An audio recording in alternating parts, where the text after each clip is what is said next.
starting on time. Here I am. I was planning on starting early, and what happens? I actually start on time. So maybe I should try to start early all the time and actually make it on time. So hope you guys are doing well. I am still kind of setting things up. That's why I had this sort of stream starting soon thing. And I just noticed YouTube has this little button. Now I'm getting distracted. Make super chats more fun with a goal. Set a goal to engage with your audience in a new way. Once you reach your goal, celebrate with your community. Woo, 10 super chats. Pick a goal. Pick a goal. Make YouTube money, guys. That's what they want. No. All right, well, I won't get distracted by that. I will learn more another time. I guess it's been a while since I did a live stream. So thank you if you're hanging out with us. Again, I'm going to kind of set things up a little bit and then do a little bit of a 2-year review, which is crazy to me. In some ways, it feels like I just started this channel. In some ways, I feel like I've always done this channel. Last year, about this time, it was actually on the 28th last year that I did another sort of 1 year. This channel was an experiment. I wasn't exactly sure where I would be going with this. That's not actually true. I knew I wanted to do something, but I didn't know if anybody else, like if there were other people out there that were like, oh, that would be interesting. I'll definitely check out that channel.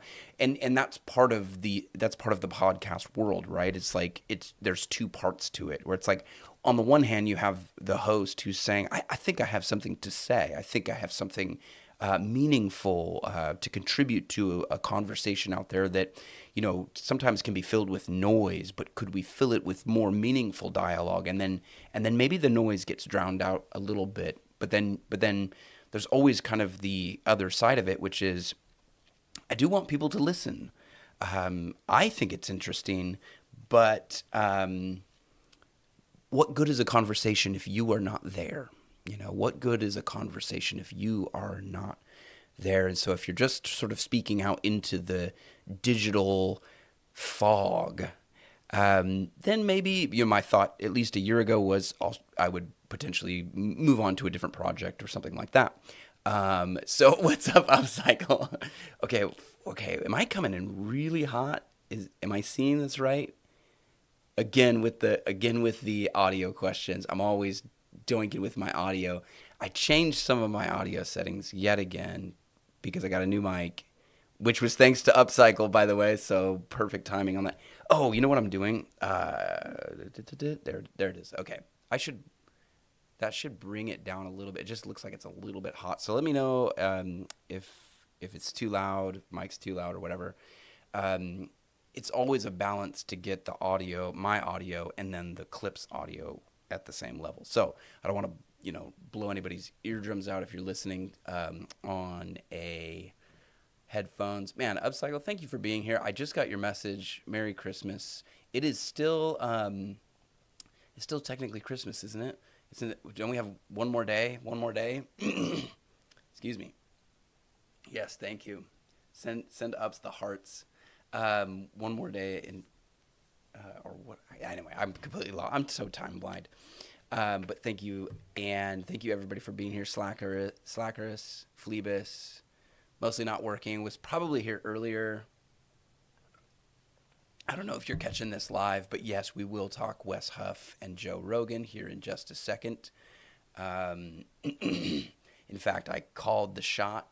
So what good is a conversation if you are not here? I'm borrowing a line from our dear friend Martin Shaw, and the great storyteller. What good is a meal if you are not there? What good is a conversation if you are not there? So the podcast host, naturally, there's two parts to it. One, you feel like you have something to say, but two, you almost desperately hope that there might be people out there that want to listen, and then we start a dialogue. And that's kind of one of the main things that I've been learning throughout this year. My first year was just sort of getting my feet wet. even just learning how to do a podcast. Clearly, I'm still learning.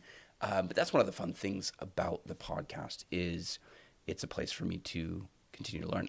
I am sorry about this audio. It must be as I drift back and as I drift forward. I do apologize if it's too wonky. I'm trying to dial it in, and I should just it's more me than it is my equipment. It's just I have bad habits. I have voice fluctuation. I have what do they call that? I have a vocal fry, et cetera, et cetera. So I'm a little self-conscious about it. Forgive me. Forgive me for just showing my self-consciousness here. Okay. So what we're going to actually do, usually what we do is we post a video.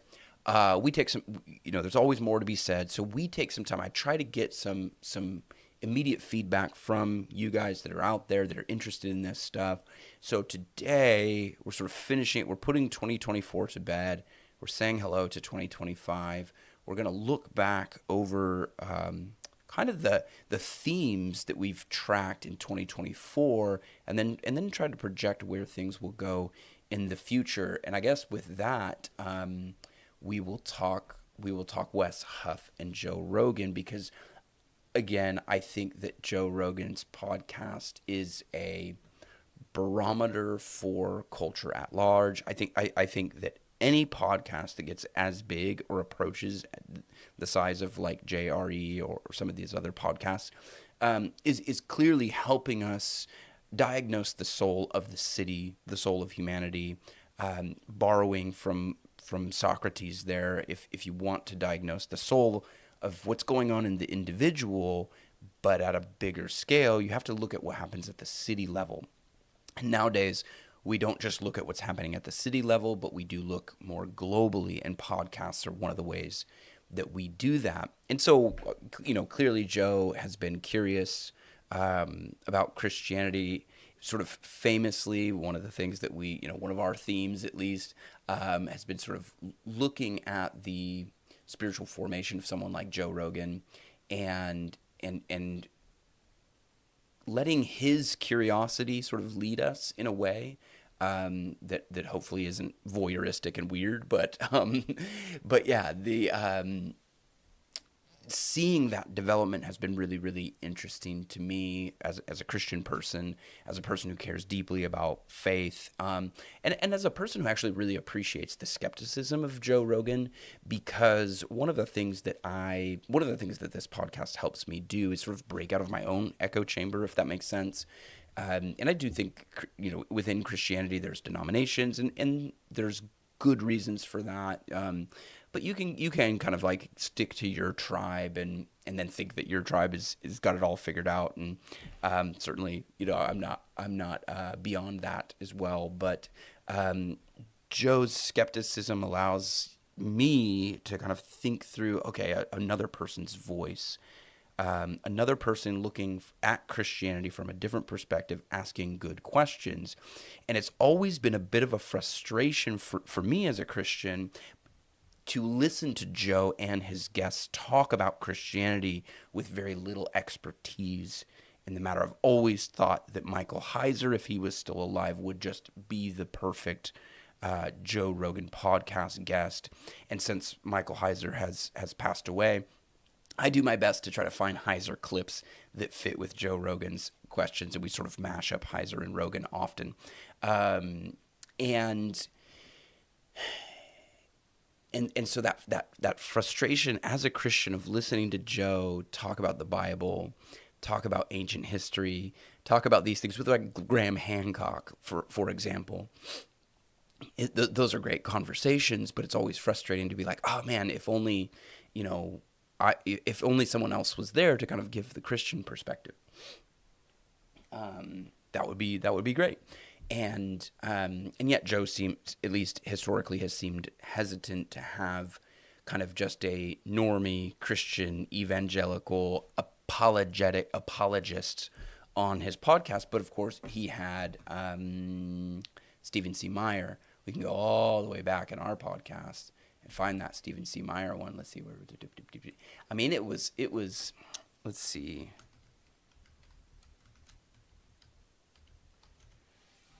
don't even know what I titled it.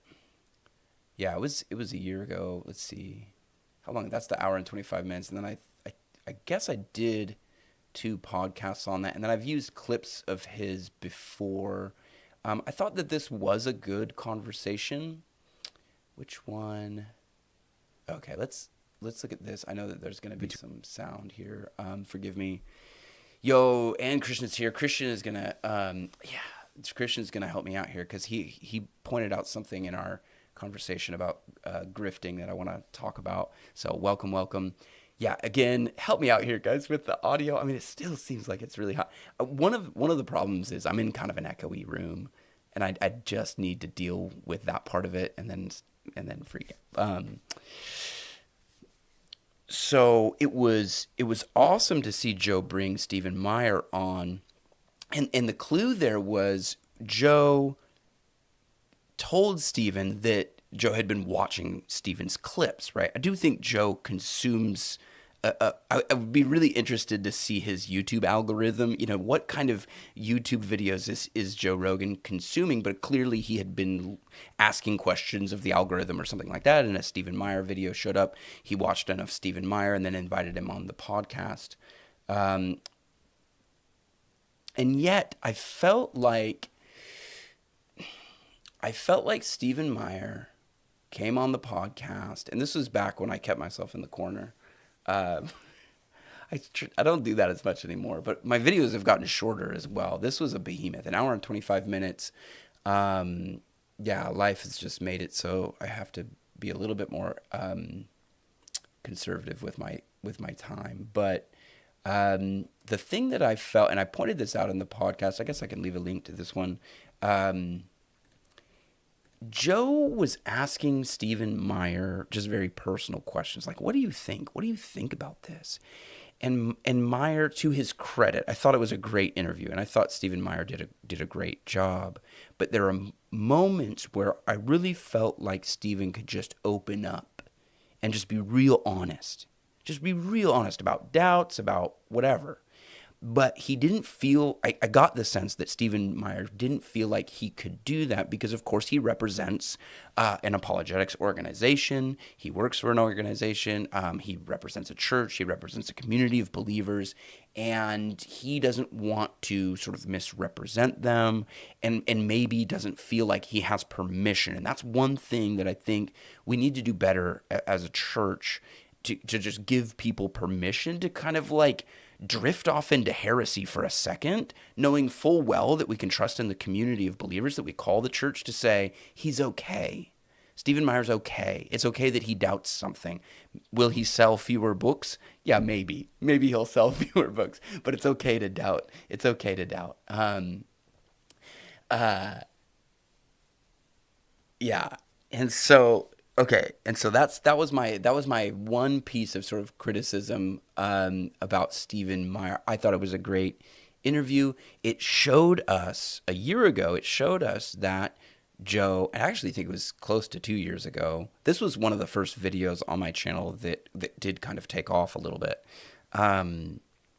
That Joe is very curious to find these answers, that he's going to have Stephen Meyer on, just sort of like a normie evangelical on, the Joe Rogan podcast where he's, normally talking about alien abductions and DMT and, whatever.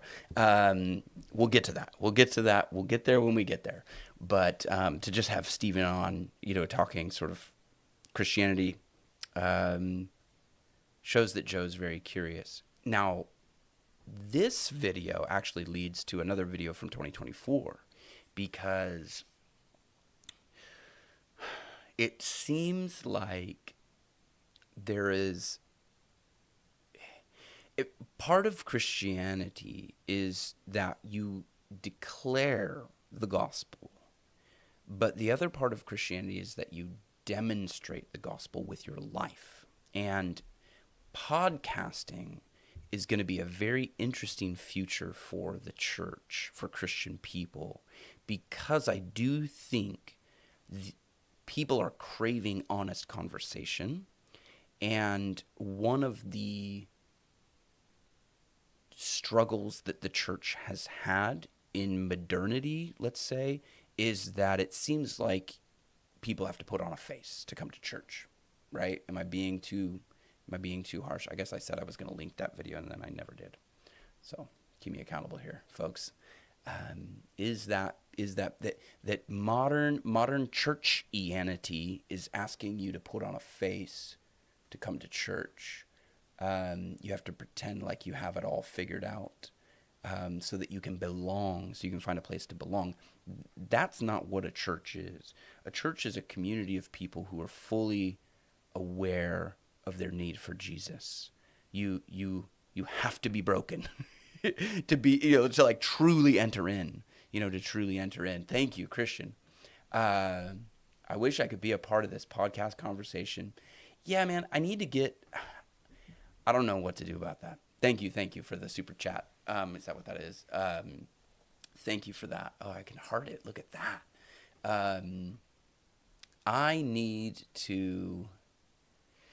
I guess maybe I need to use StreamYard, because I do want to invite people in to a live stream. So, Christian, I know you've come on before. We've sort of clunkily done it on Discord, but yeah, any podcast. Yes, to any podcast. Okay, apologetics is too defensive. Yes, I realize the irony of that statement.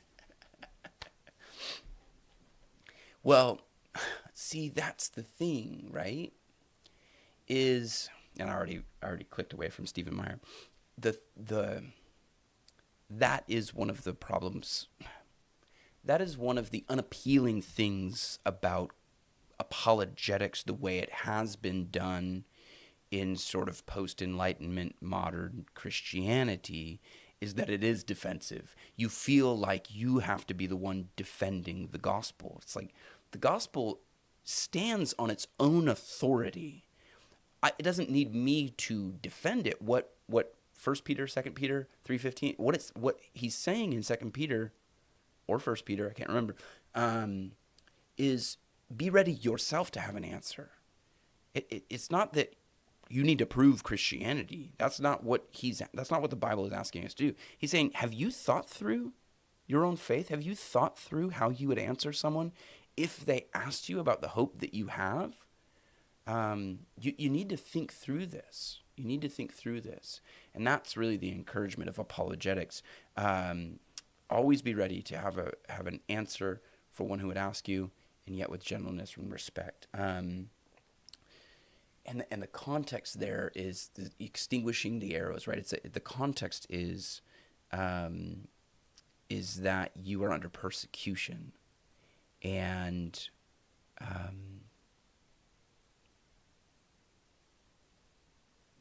first set apart Christ as Lord. I was trying to think out the way the verse begins.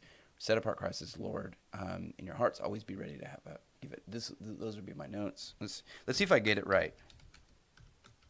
I never remember sanctify Christ as Lord in your hearts. Always be ready to give a defense. So there's 3 parts to it. Sanctify Christ as Lord in your heart. And if you have done that, to Phlebas's point, if you have set apart Christ as Lord in your heart, you don't need to be defensive. Because who's the Lord? Who is Lord of your life? It's Christ. Does he approve of you? Yes. Because you're found in him. Not having a righteousness of your own, etc., etc. First, sanctify Christ as Lord in your heart. Then, be ready to give a defense. And do this with gentleness and reverence. So, again, gentleness, respect for the other person. And bringing us back to Joe Rogan, I never thought that a William Lane Craig interview would do well. I know there's like a petition to get William Lane Craig on JRE. I just don't. That's not what podcasting is for. That's not what JRE is for. That's not what the Joe Rogan Experience is for. It's a conversation. He's trying to have a conversation, and he was trying to have a conversation with Stephen C. Meyer. Now, I know I said that we were going to talk about Wes Huff, and I didn't. Now, you have someone like Wes Huff. Now, I don't know when this maybe comes out tomorrow. So this is as of 3 hours ago. Wes says something really incredible happened today, pictured with Joe Rogan. There you go. And if you have biceps like Wes Huff, then you get invited on Joe Rogan. That's why I'll never get invited on Joe Rogan. I just don't have the biceps. I just don't. I just don't have it. Let alone the fact, the scholarship and all the work, the research that Wes has done. But yeah, good for Joe Rogan. After having Billy Carson on, he literally couldn't avoid not having Wes Huff on, and I think for good reason. We've pointed this out before, but Joe Rogan does opponent processing.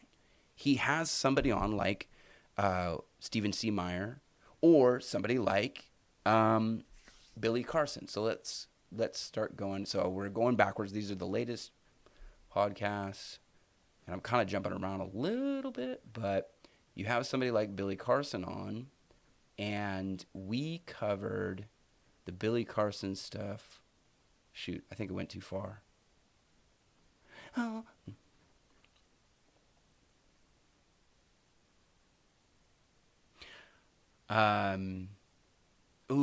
Tim Keller on Rogan. Defense doesn't necessarily mean it's scientific treatise for everyone. Yeah.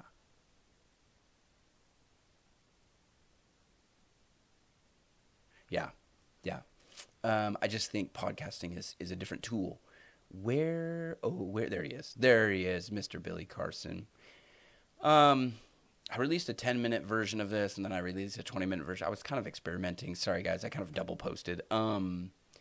But yeah, just sort of covering the fact that, sort of Billy he just made some claims that he just can't substantiate. He's sort of reading, making a lot out of a little, expanding things. Sort of, I think maybe I even said plagiarizing on there from other people, and sort of just counting on the overall ignorance of his audience to not really check his claims. But when he went on with Wes Huff, Wes has the scholarship. He's a Bible historian. He knows the languages. He is not as interested in aliens, as far as I understand, as a Michael Heiser would have been. But he does seem like he has the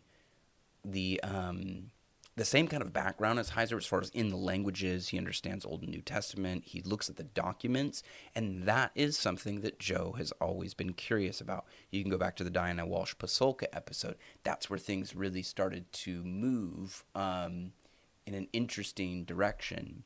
So Joe is always asking these questions about the Bible, about how they've translated the Bible, how they've copied the Bible over time, but he's always up until this point, has been asking those questions to people that don't have the answers. He's not asking them to Bible scholars. He's just asking them to his friends, like Duncan Trussell and all these other people. Like, he's just going, I wonder how we got the Bible. And it's like, could you maybe have a Bible scholar on? This is the same problem is happening with Jordan Peterson, isn't it? I mean, he's going through the Gospels. Does he have a New Testament scholar on the panel? I don't even know. I don't think so. But yeah, so now you throw someone like Wes Huff in there, and now we get to what I think is maybe an important part of the conversation, which is kind of moving away from where public theology had been taking place, which was in the realm of apologetics, which is fine, and did a lot of work on campuses and things like that. But what we're seeing, and I think this will be a theme for 2024, is just the fact that we do not have a public theologian. We don't have, like, those days are gone, where we went to some, Spurgeon or whoever, even like someone like J.I. Packer maybe more recently. Or a Tim Keller, like someone who existed in the public sphere as, we can ask questions like this to that person or this group of people. Just we're suffering under the lack of a good public theological discourse, or we're suffering under the absence of a good public theologian. And maybe, again, to Heiser's point, to bring up Heiser again, he would have been somebody because he just didn't talk like a church guy. He didn't talk like a church Christian. He went to UFO conventions, like he was conversant with like Zachariah Sitchins and some of these like strange out there guys. Probably would have been very conversant with someone like Billy Carson making claims about the Emerald Tablets of Thoth and stuff like that. Yeah, so Heiser is a great person because he just doesn't, I don't know, and I think that people just, they can anticipate the normal sort of church Christian answer. Does that but someone like Heiser, and I don't know Wes Huff well enough. I don't know a lot of his stuff. Let me see. I posted this. This was a good interview. Let me see if it'll. This is pretty good, actually. I listened to the whole thing. It's like 3 hours long. It's the longest podcast I've listened to in a while. And I thought it was really good. And Wes, in this interview, Wes opens up in a way that I had hoped Stephen Meyer would have done when he went on JRE.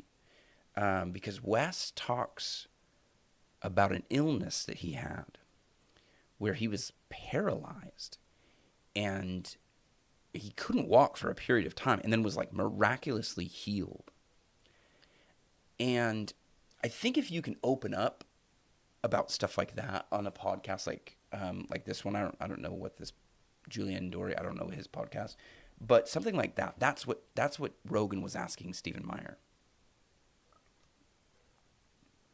That's what Rogan was trying to get Stephen Meyer to open up about. Where does this really hit you? I get you have the answers here. You have the philosophical and the scholarly sort of answers, but like, is there a connection between what you're declaring and how you live your life? Demonstrate for me where these ideas about God really hit home. And I think, and I don't know where, obviously the episode hasn't released yet, but something like that would be really impactful on a Joe Rogan podcast. A public theologian who feels confident enough, set apart Christ as Lord in your heart, who feels confident enough to just say, yeah, I went through this period of doubt. I went through a dark night of the soul. I suffered through illness. I don't have an explanation. I don't have a full explanation for it, but I just know it's like Peter, when Jesus is teaching about, eating his body and drinking his blood, Peter's like, where else will we go? Who has the words of life? Who else has the words of life? That's what it comes down to. I think for me, it's like, yeah, is it enough to just have the answers? Is it just to have worked it out in my mind? No, I have to really live it out. Have to have this sort of empirical adequacy that when I put my feet down, there's something there. It's not just a bunch of woo-woo. It's not just a bunch of Christianese. There's real solid stuff there. And so to go back to sort of Joe and his skepticism, I think that will translate. I think that will translate well. And I want to talk about a couple of his other episodes that he did in 2024. But give me a second really quick. I'm going to catch up on some... catch up on some...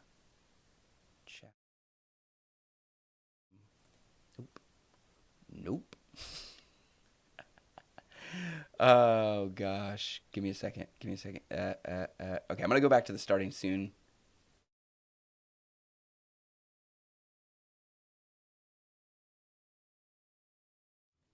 Okay, not gonna lie, I really had to blow my nose.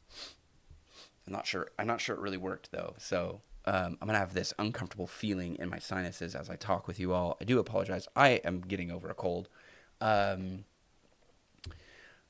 Okay. University of Toronto again. More handsome, smart Canadians. It's just endless. That's right. Let's see. Sorry, I'm catching up. Yeah, you had the hope that Tim Keller maybe was going to go on Rogan or somebody like that, somebody like Keller. Rogan wasn't ready. I think you're right. I think you're right about that. God is up to something, and it's really funny that we kind of get to see it because these conversations are being recorded. Like, if Joe's just having these conversations in a coffee shop, nobody knows what's happening in Joe Rogan's life. But because he's willing to have these conversations in front of millions of people, we see this development happening. We see it just happening right in front of us, right? So this is the University of Toronto again. So is Wes? I should have realized that. So he's following in the Jordan Peterson, John Vervaeke. I'll trust a room full of bros over a scholar with an agenda. And that's part of the public theologian conversation. I don't mean an expert in theology. Always be a little skeptical of anybody who claims to be an expert in theology, because theology humbles you, and you approach theology as the queen of the sciences. It makes sense of everything else. And you approach theology knowing full well you will never become an expert. You will never exhaust that subject. And so, yeah, just a room full of bros. And I think that's probably one of the reasons, obviously, that Joe Rogan's podcast is popular, continues to be popular, is that he's not a scholar. He's very approachable, right? He even gets the critics, sort of talk about him being kind of too dumb, or something like that, which I don't think he is at all. I think he's actually incredibly smart. He's not a scholar though. He's not going to come at it like that, like an academic, I think Toronto represents the end of Western civilization. I did a post on Jerusalem and Athens. Maybe we should include Toronto in that. Bishop Barron. Okay, that was somebody I was trying to think of, like, who else was another, like, there was a guy in New York. I'm trying to think, like an Anglican bishop. Maybe that's who you're talking about. But yeah, there should be, right? There should be these guys that are sort of public theologians. So yeah, too Catholic for the general public. Sorry, I'm a little bit behind, guys.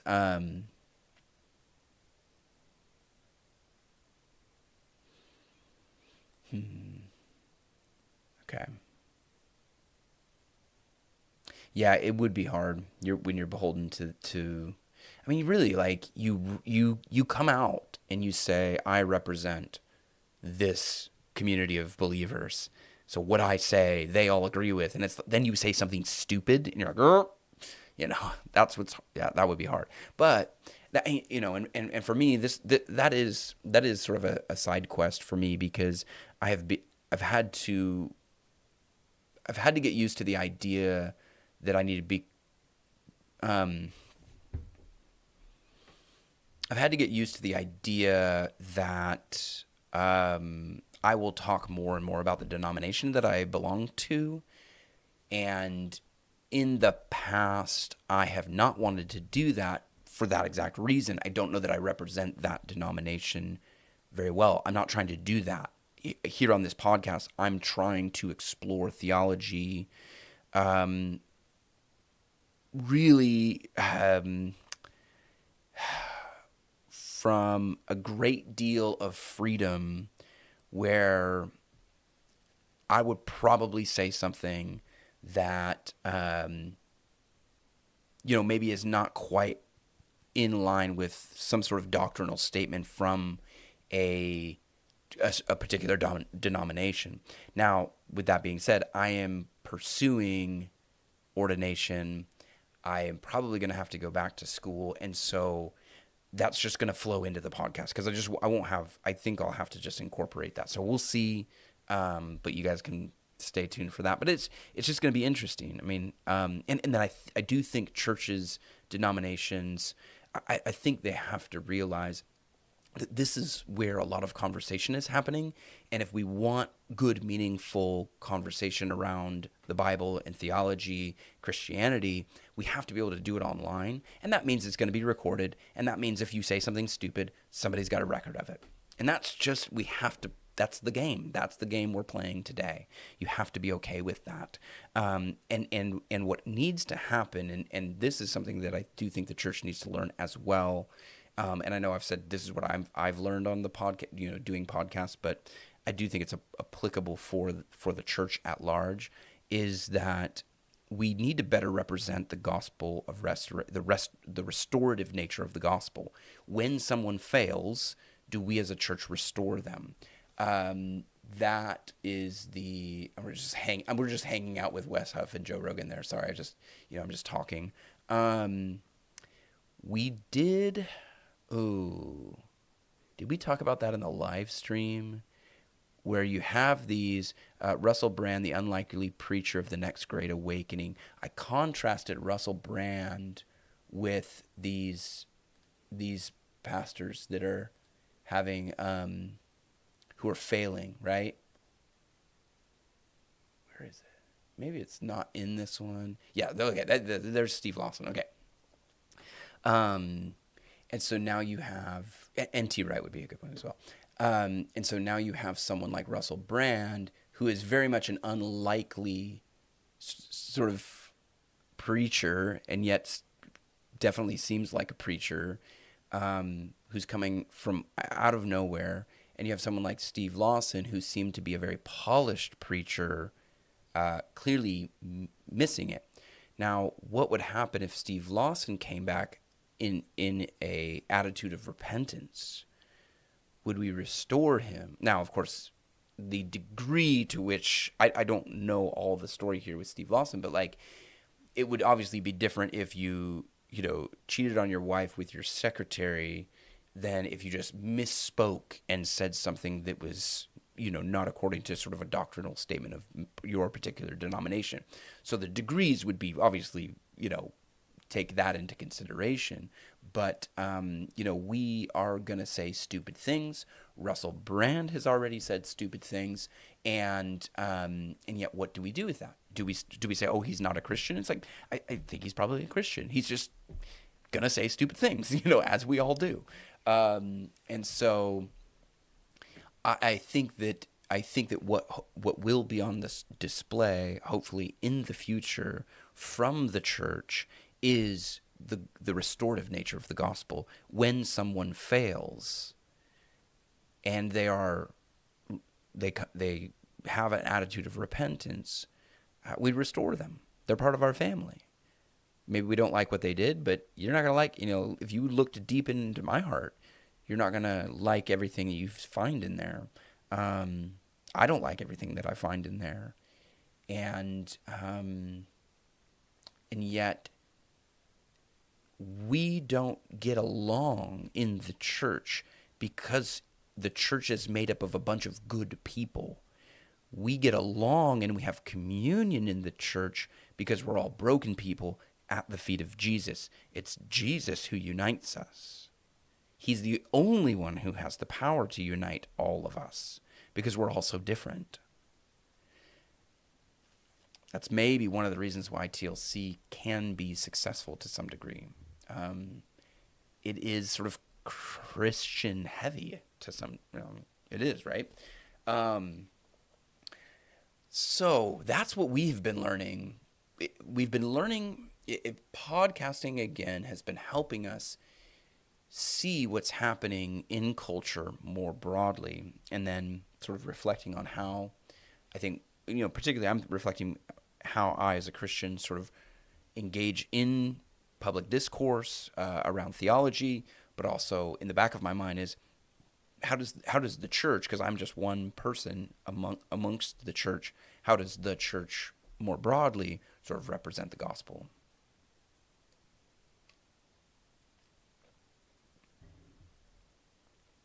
We seem eager to listen to new converts. Kings North, I don't know, Hershey Ali, oh yeah, Ian Hershey Ali, Russell Brand, etc. It's the allure of their zeal. Well, yeah, new converts tend to have this zeal about them. And yes, Slackers, you're right. I think there is a novelty to it. There's an excitement to it. When someone gives their life to the Lord, you're like, there's something ignites, and you become, you have communion or fellowship with that person. I know I'm using sort of churchy words. You have communion or fellowship with that person in a way you didn't before. So you rejoice. You rejoice that they have a seat at the table. What good is a meal if you are not there? What good is a meal if you are not there? So, once something is mapped out and understood, the allure to jump to the next thing is strong. Yeah, and that was one of the criticisms of Russell Brand, is that he is kind of a jumper. He will jump to the next thing. Yeah, the best thing we can hope for is that our fellows will help hold our attention where it belongs. Yeah, you need community. You need the church. You know, it is, how do people see Christ? The Spirit creates the body of Christ that we know as the church. The Spirit of God creates the church. And then people look and go, those guys over there, they're weird. But they're weird in a way that kind of has me interested. Why are they so weird? Okay, so back to Joe Rogan. That's his curiosity. He's constantly asking these Bible questions, but he's never asking to Bible scholars. So there we go. We could get Wes Huff on board, and then we go from there. Again, the point about Wes Huff, and what was the point about Wes Huff? Well, the point about Wes Huff is that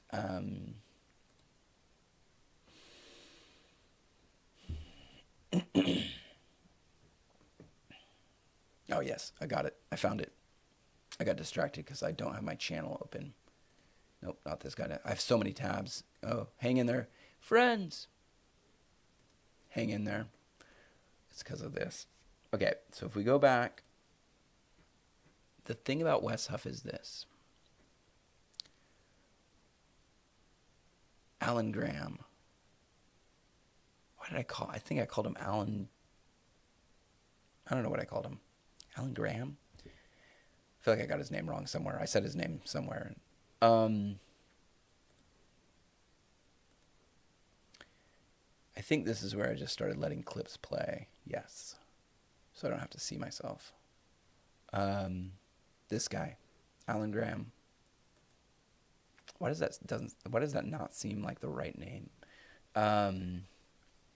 The point about Wes Huff is, yes, he's a Bible scholar. He's going to be able to answer the nuanced questions that Joe's going to have. I think Wes is going to do a great job.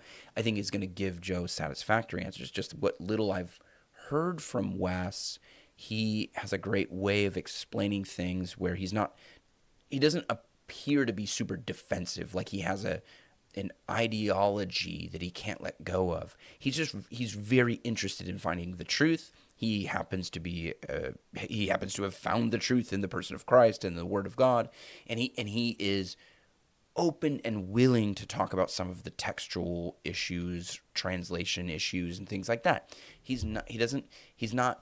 just doesn't sound as ideologically committed as maybe someone who would go on Joe Rogan, like maybe William Lane Craig, who I think would also do a great job, but would approach it with kind of like, I need to defend my tribe, I need to defend Christianity, I don't want to get this wrong, I want to have the, great philosophical answers, and yet overlook the fact that the gospel that I preach has to be consistent with the life that I live. Going back to Steve Lawson.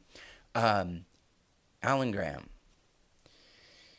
One of the themes that I have been following from the beginning of this podcast is something that Adam Curry said on one of the first videos. If you go way back, I think it's like the third video on this channel. Adam Curry said it was the people in his life that started pointing him to Jesus. It was the Christians around him who were like, you know what? You're not that bad. You're not. I always thought Christians were so uptight and judgmental, but you guys are great. And then once that started to develop, he started to ask good questions about the Bible and how do you know Jesus rose from the dead? And then he reads Josh McDowell's book, Evidence That Demands a Verdict. And there you go. The message that he heard was consistent with the people that he had come into contact with. Joe Rogan sat down with Alan, who's not a theologian, who's not, a scholar, not a Bible scholar. He's just a guy who loves Jesus and wants to live like Jesus. And it was impactful for Joe. And that, I think, is the key. You have somebody, you come into contact with people like Alan Graham, and they show you Jesus as much as they tell you about Jesus. And that is powerful. Can we do that with podcasts? Can we do that online? Can we show people Jesus if we're trying to interact through an online medium? I don't know. I don't know. But I believe so. Because I believe that the Spirit of God is active in the church, I don't know what we will see, but I think people will start to pick up on the fact that there's something different about these. There's something different about Paul Vanderklay and the crew at TLC. There's something different about the way that group of people use the internet and have conversation with one another. I mean, I go back to the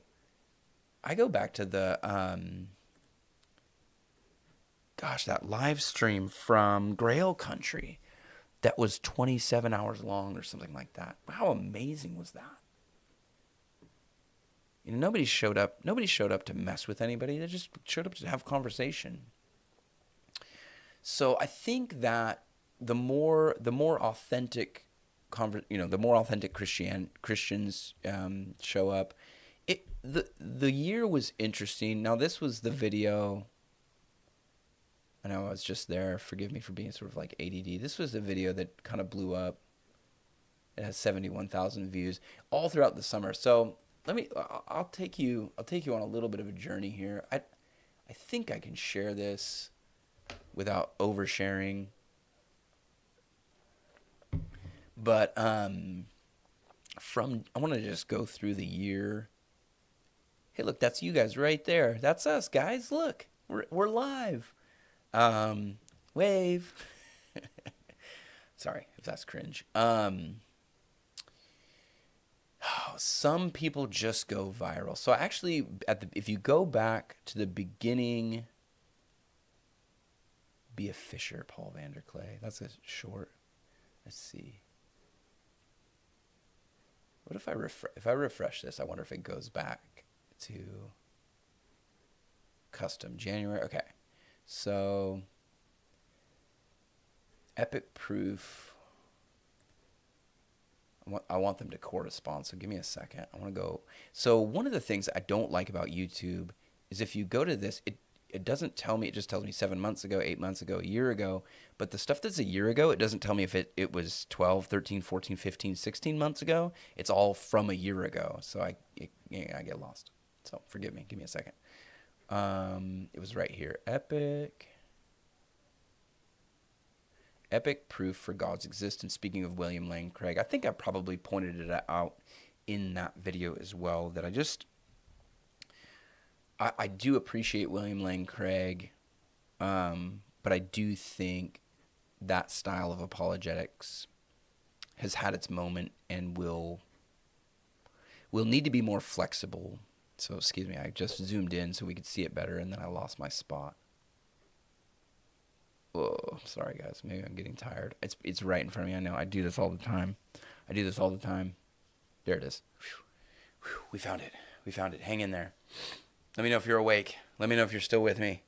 All right. So some people just go viral.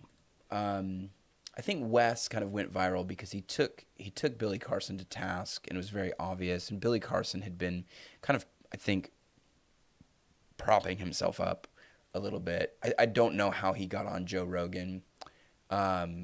I don't know how he got on Patrick Bet-David. He just sort of he's just sort of, I don't know. He definitely had an axe to grind, and somehow he made it on many popular podcasts without being really truly vetted for what he was saying. Now, somebody like Wes Huff, I think, is having a viral moment because he's more genuine, because he again just wants the truth. And so this was me.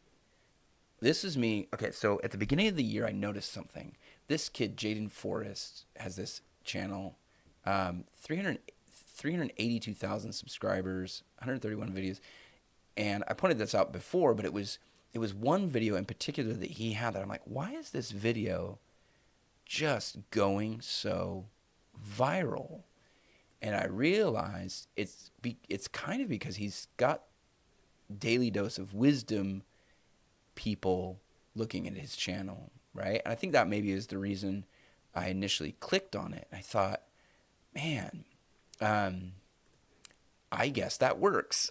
I guess that you could just copy somebody who has 860,000 subscribers and eventually get 382,000 subscribers, even though I think his channel is not that old. January, yeah, so there you go. And he hasn't published that many videos. He's a college kid, so well done for, good for him. He's got, at least a side gig, whenever he wants it, because he's built a YouTube channel. And I do think there's some authenticity here from Jaden. But it's just interesting that we are learning how to use we're learning how to use these platforms, and I don't know where stuff like this goes. I don't like this. It feels disingenuous. It feels like a grift. But is that just how you play the game? Is that just you play the game? You look like another channel, people click on it, they find you, and then they're like, that kid's not half bad. Why don't I stick around? And this is where, if Christian Baxter is still here, I want to talk about the grift. I want to talk about kind of the honest grift. Staying with this theme of 2024, 2025. You can even think of it in terms of the election. I'm not there yet, and I don't know how long this live stream is going to go. I'm already been talking for an hour. I'm in January. I've been talking for an hour. Sorry, guys. The election was really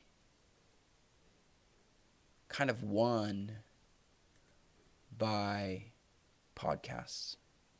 Trump, J.D. Vance went on Joe Rogan, and what were they? They were fairly honest. They seemed like honest people. And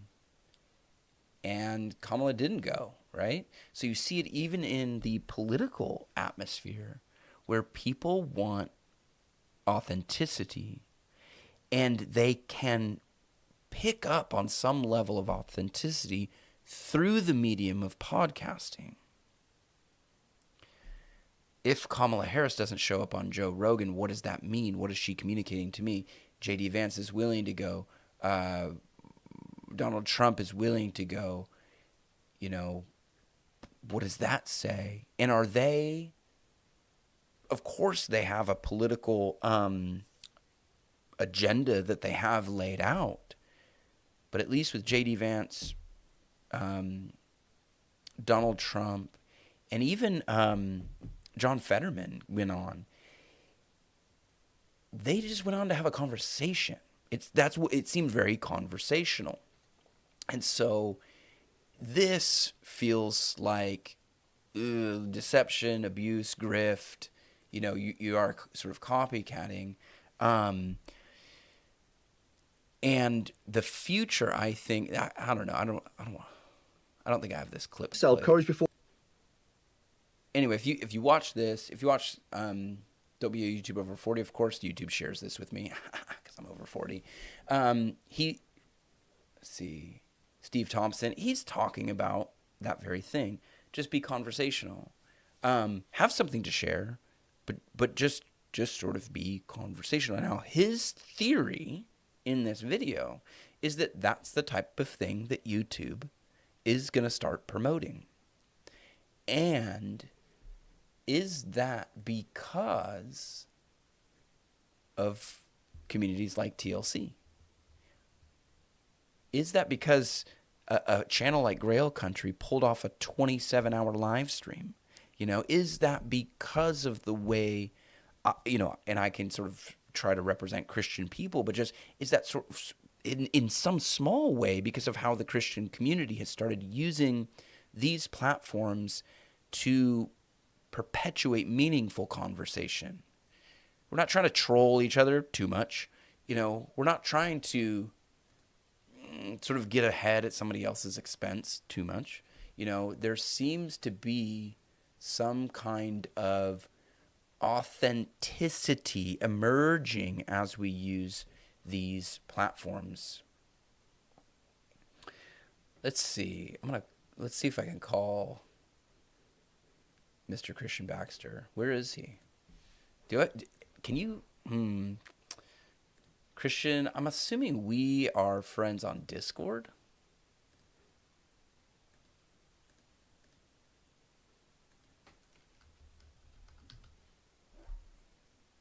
I don't know. Anyway, if you wanna shoot me a call or something, I don't know, man. I don't know how to do this. I need StreamYard. Sorry, guys.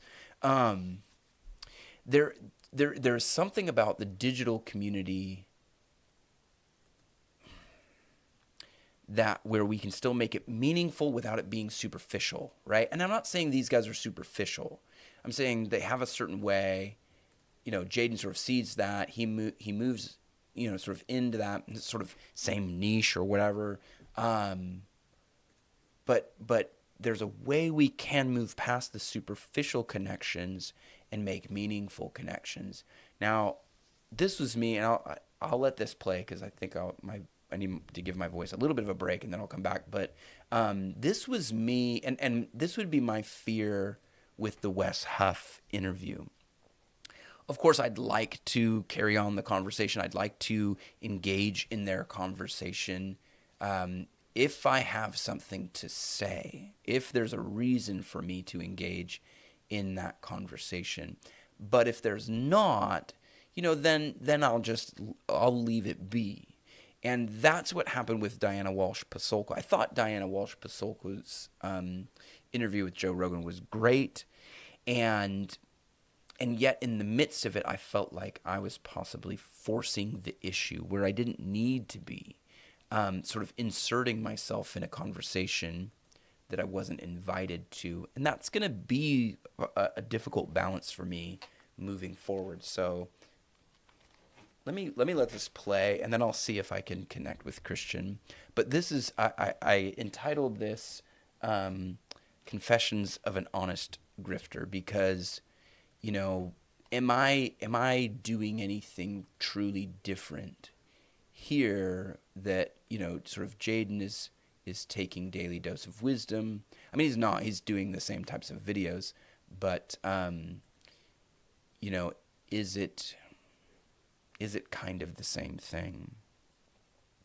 Where, well, let me just allow myself to say it. So thank you. If you're here at the end, I wanted to post something here at the end of this. I'm just sort of going through and editing this video, and I felt like the grift was pretty hard on this one. Like, let's be honest, I'm a grifter. Like, I'm taking a Joe Rogan conversation, and I am hopefully transforming it into something that's also useful. Maybe somebody that doesn't listen to Joe Rogan, maybe somebody that's just interested in Joe Rogan's opinion on these things. Because let's be really honest, nobody gives a crap what Pete thinks about theology. And so you have to kind of be a grifter, and hopefully I'm a grifter with a good conscience, a good reason. And yet in the midst of it, the sort of feeling like the imposter syndrome is creeping and the grift is creeping a little bit too much. And I think with this one, I felt like I interrupted the conversation more than some of the others. Sometimes you can get into this, and it is like a flow state. Like your commentary on a conversation does add to the conversation, and it does flow pretty easily. And I felt like maybe there was somebody who there's somebody who could engage in this conversation better than I can. And so here I am, I'm attempting to engage in this conversation, knowing full well that it's pretty beyond me on some level. Like, what do I really have to contribute? And yet I'm going to post it. I'm going to, and if you're here at the end of this, I really do appreciate this, because this is part of the learning how to use the tool. I'm going to post this. I'm going to see how it's received on the internet. I'm going to see, what I can do better to, I guess in a way, like make my purpose a little bit more obvious to people, what I'm doing, why I'm doing it, and why, like, there is kind of one of the necessary elements is a little bit of grift, of like taking Joe Rogan's stuff and using it for my own stuff. And in a way, are you sort of deceiving people or sort of being an imposter and overreaching and maybe in the end, this conversation was best left where it was. We'll see, because I am going to do another one of these, and I really do. The conversation about Socrates in particular is really interesting for me. But yeah, so I'm just putting this out here. I'm putting this at the end to acknowledge that I live in a tension between wanting to create my own dialogue with people that I wouldn't normally have access to, and the reaction video type of thing. And I don't necessarily want to go into the reaction type of video. I want to go into, I really want to create something that is another dialogue, not just a reaction in that sense, but a continuation of the conversation through another dialogue or a new form of dialogue. And so that is kind of my purpose, and I hope that I can make that clear in other videos. That maybe the grift there is a little bit of like necessary kind of bait and switch or whatever. I mean, I'm using the term grift, and maybe that's not quite accurate, but I am always sensitive, particularly to the fact that, I'm going to interrupt this conversation, and do I have anything really like important to say? So if you are here at the actual end of this video, and I was able to get that off my chest, thank you. Because again, the whole thing is like one big experiment, and it does feel sometimes a little gross when you're taking someone else's conversation and trying to make it into your own conversation. Sometimes it feels really natural, and something I think that I walk away from this and I feel really uplifted and encouraged. Like there is something beautiful going on here. And with this one, I kind of just walked away kind of going, I don't know that landed. I don't know that I feel as encouraged by the end result of this one as I have other videos, but we'll see where it goes. And catch you in the next one. All right. So yeah. Hopefully that didn't trick you into thinking that this was the end, but that was the end of another video. Yeah, and I think that again, I want to respect sort of other people's content and the purpose that they have for it. So we'll see what happens. I really hope that this Wes Huff Joe Rogan video is good. I think it will be, given the questions that Joe has. And like I said, I think if there's something for me to say, I will say it, and if not, then conversations. Christian, are you ready for this? Let's see. I am. Christian Baxter. Let's see. Conversations are like ice sculptures. They're like ice sculptures. Some of them melt away. And they leave only their memory, and others, That's right. Others are recorded, and they linger. Now, I don't have. I did this last time. I know that this was the problem last time. Is I'm vertical and you're horizontal, but that's just the way it's going to have to be for now. I don't have the greatest setup for inviting guests on, but this is the way it is. So yeah, what do you think? Grift, and then I don't know, anything from that last little clip.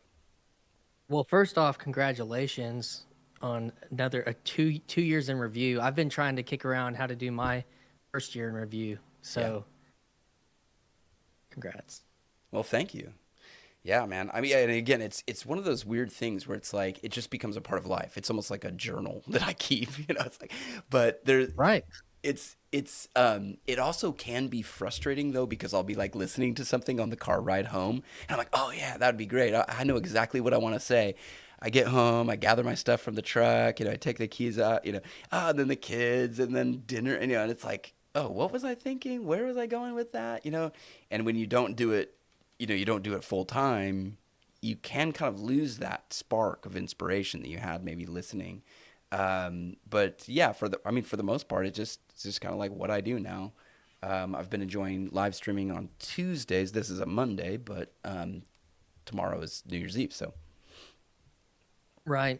Yeah, that's the I try to sometimes put down notes, like video idea or whatever to help, but then when do I review those and all yeah, that kind of stuff. But yeah, yeah, never, it's never. it's a challenge. Uh yeah, so the grift you responded on I guess as you were prepping for this tonight on you went back to the picture on X that I posted of us from we got to hang out a few days ago. I was just gonna go to that. Yeah, so I don't remember what I said. I remember we talked about it, There it is. but Yeah, I think that you were just encouraging, that, there's something about how we're learning to use the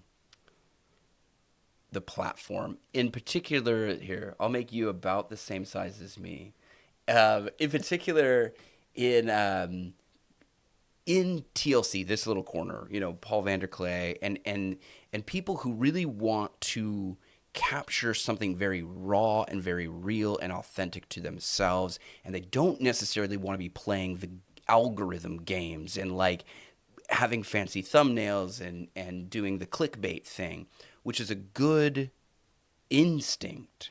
But then there's this other side of it, which is, well, there's a little bit of like craft that you need to acknowledge that you are on a platform. And again, I mean, did you catch the beginning where I just said, it's like what good is a conversation if you're not there?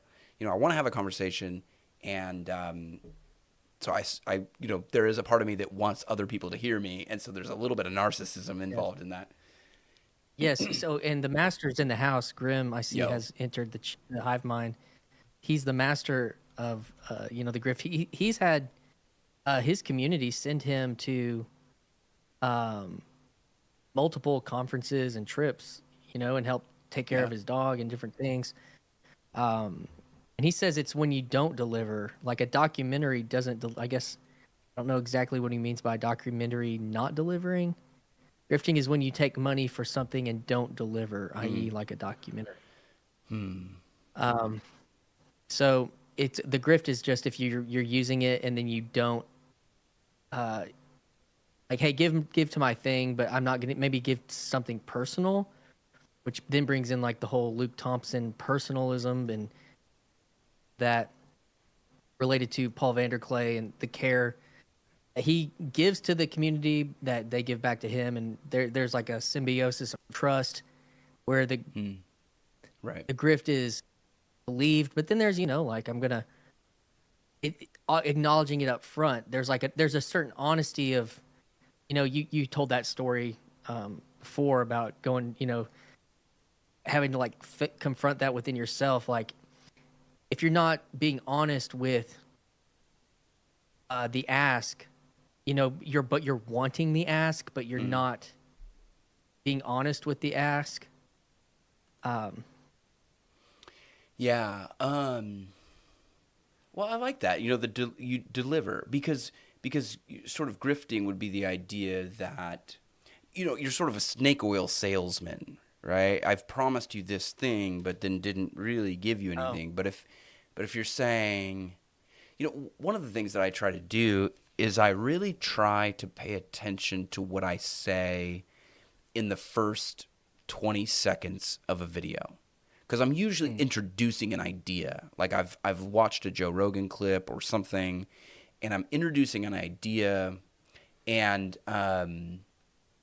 if people don't grab a hold of that idea, in that first sort of 20 seconds, then are they willing to stick around for a 45-minute, sort of deep dive?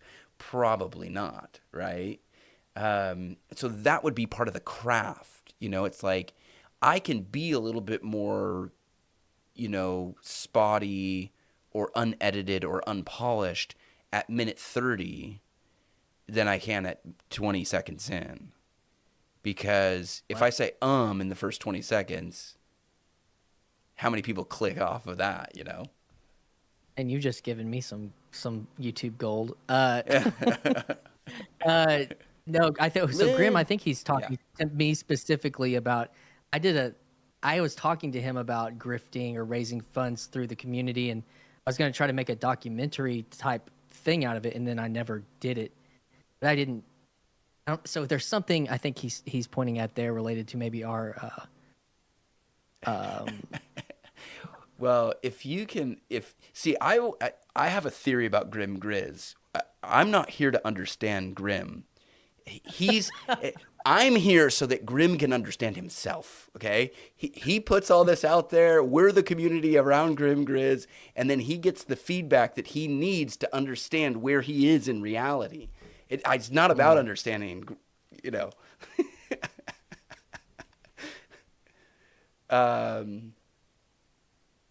an accusation. It's okay. So, it takes me I have to peel back 2 layers every time I try to understand what Grim's saying to me, because I'm so much closer to the blue church than he is. But, I was going to point out just this. I pulled up this video, so I might as well say it. It's the digital community idea. Like this is, again that desire to just, Paul's out in his yard. Luke's just sitting at his table. We're all kind of just. And I wasn't even there. I'm superimposing myself as though I was there. So I wasn't part of that live stream. I'm commenting on the live stream, but I get to be a little box myself, and so it's just this multi-layered, thing that I think there's something cool to it, but it does require, I guess a little bit of an acknowledgement that, you're sort of putting yourself up on stage and you want to say stuff and you're saying, look at me, or whatever it might be. Is it possible that what TLC is doing is a better form because it's not one individual person, it's a community of people? So instead of Pete Conan going up on stage saying, listen to Pete Conan, it's just Pete Conan sitting down with a group of friends being like, this is a great conversation, we should share this with the world. Yeah. I remember when I went to Symbolic World, I'd only really been playing in the corner for a month and a half. And one of the things that Nate Heil from Grail Country said to me, he said something to the effect of, and that's what it means to be part of the conversation. Like that there's a meta conversation, even something that might even be traced back to philosophically to the Socratic dialogues. The conversation of meaning is like a, millennia's long conversation. And that's kind of what it's like tapping into that. And so if you're in that stream, it's not that you're, in a kind of a Eastern sense, you're kind of a drop in the water, in that. But then there's a thing about trust when it comes to the grift, I guess, that it's not like a general, you're not just sending out like a grift just for the sake of the money, but it's like there's a relational capital that's also at stake when you do that in a smaller community of being known, similar to being a mechanic in a small town or a pastor at a church. Like, if you are offering a service, whether that's, like I built a podcast basically around interviewing people in the corner, that, and that's actually a service to the corner. And it's building trust at the same time. But and then if you do make an ask, it's in the context of being a part of that, not just, hey, I'm here for this and this alone, and then I'm passing on or I'm passing through or whatever. Yeah, or like this idea that you should want to give to me, right? Because I'm a celebrity or something like that. But it's really like, if I have the support of a community like you, I can do X, Y, and Z for that community. Yeah. Is that more like, that would be the honest grift, maybe? Or is that not even a grift at that point? Well, I mean, Grimm goes ahead and just calls it a grift. That's kind of right. and I think that's almost taking the power away from it in a way. Yeah. And then the other piece of it, because like I show up at Symbolic World and he's there. He, his community on the Broken Clock Tower Discord and on his channel and in the corner, like paid for him to go to Symbolic World. Yep. And he was, taking videos and sending them. And I was there on my own dollar, but the interesting thing is that I very quickly, like Paul sent me a DMs like, hey, if you want to do like a little news report, like while you're there, that would be cool. And, I'm having dinner and beers with Nate and Grimm and other people that have been in this space. And I very quickly felt like I was a part of something and that I was even representing something, even though I was like very fresh into the space. And so there was a lesson there for me in that. And like going on Paul having me on his FOMO live stream, like I wasn't quote unquote making any money from that, but there was an attention grift and a exchange of attention capital that took place, so. Well, there's something, and there's another way we could just we could totally abuse the system, but that does take me to something that did happen this year, which was the PewDiePie versus World Vision. What was the other channel? PewDiePie versus Mr. Beast. Dang, no, it wasn't Beast. Okay, somebody will remember. And you ended up making it to 500 subscribers before Paul Vanderklay made it to 30,000, right? He had to gain like 2,500 or 50. He had to gain like 2,500 or 1,500 subs, and I had to gain like 150. But it's it's a scale. It's economy of scale there. Yeah, so that did happen. That was 2024. So congrats to that. You beat Paul Vanderklay. T-Series, thank you. PewDiePie versus T-Series. But that was the real PewDiePie versus T-Series. It was there's something I posted on X because this whole thing is about attention, right? Where do you put your attention? And then there's these platforms that build these attention grabbing machines to grab people's attention, and then while they're grabbing your attention, they put ads in front of you. They sell the ad space to ad companies. So if everybody who's on X just goes to your profile, my profile, all the profiles that you want to boost, and just scroll through their profile, scroll through every single post that they've made, that's a view for each one of those posts, right? And so you just scroll through all the people that you want to boost on whatever system. And so there's people, and I don't know if that's a true manipulation of the algorithm, but it does seem like if people wanted to perpetuate a sort of dishonest sort of grift, it's really there. It's really would be there. And so this Grimm posted this. It says that does the service of letting blue church noobs understand there are grifts in the environment. They're very trusting and naive.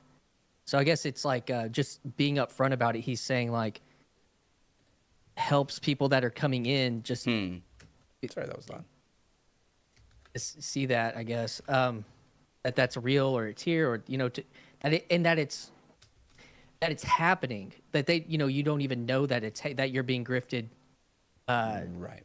You're being grifted on constantly. And I don't know if that's kind of what your point was, but Well, yeah, the thing I was wondering if this is what you were, when you sent me that message today, it's like, was it acknowledging the shadow of attention and the shadow of like the grit, like if that was the part of the conversation we had? Yeah, I think in some way, that there is kind of like an overlooked little kid in all of us, trying to grab attention. But just to your point about Grimm and the grift,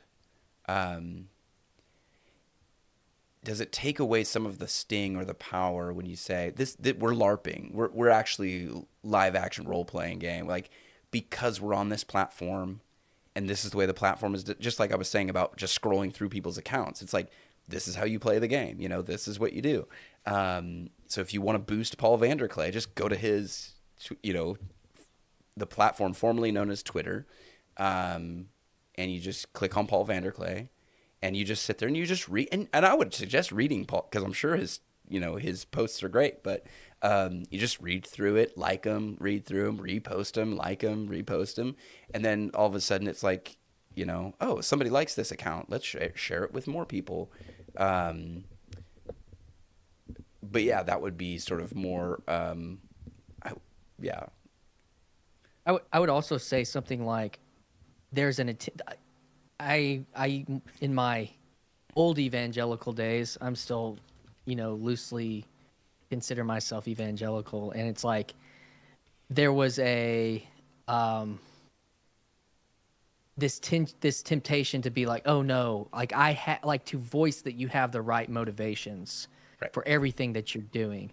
I'm a worship leader. I'm here to serve the Lord. I'm here to, this isn't about me. This is about the Lord. Like, I can't, it may be an honest desire, but no, 670. It may be an honest desire, but it's like, I was gonna look up your channel really quick. Yeah, and the thing is there's, instead it's being like, no, acknowledging the fact that if you're like on here, you come up on a stream, you start a channel, you start having people on here, you have to say,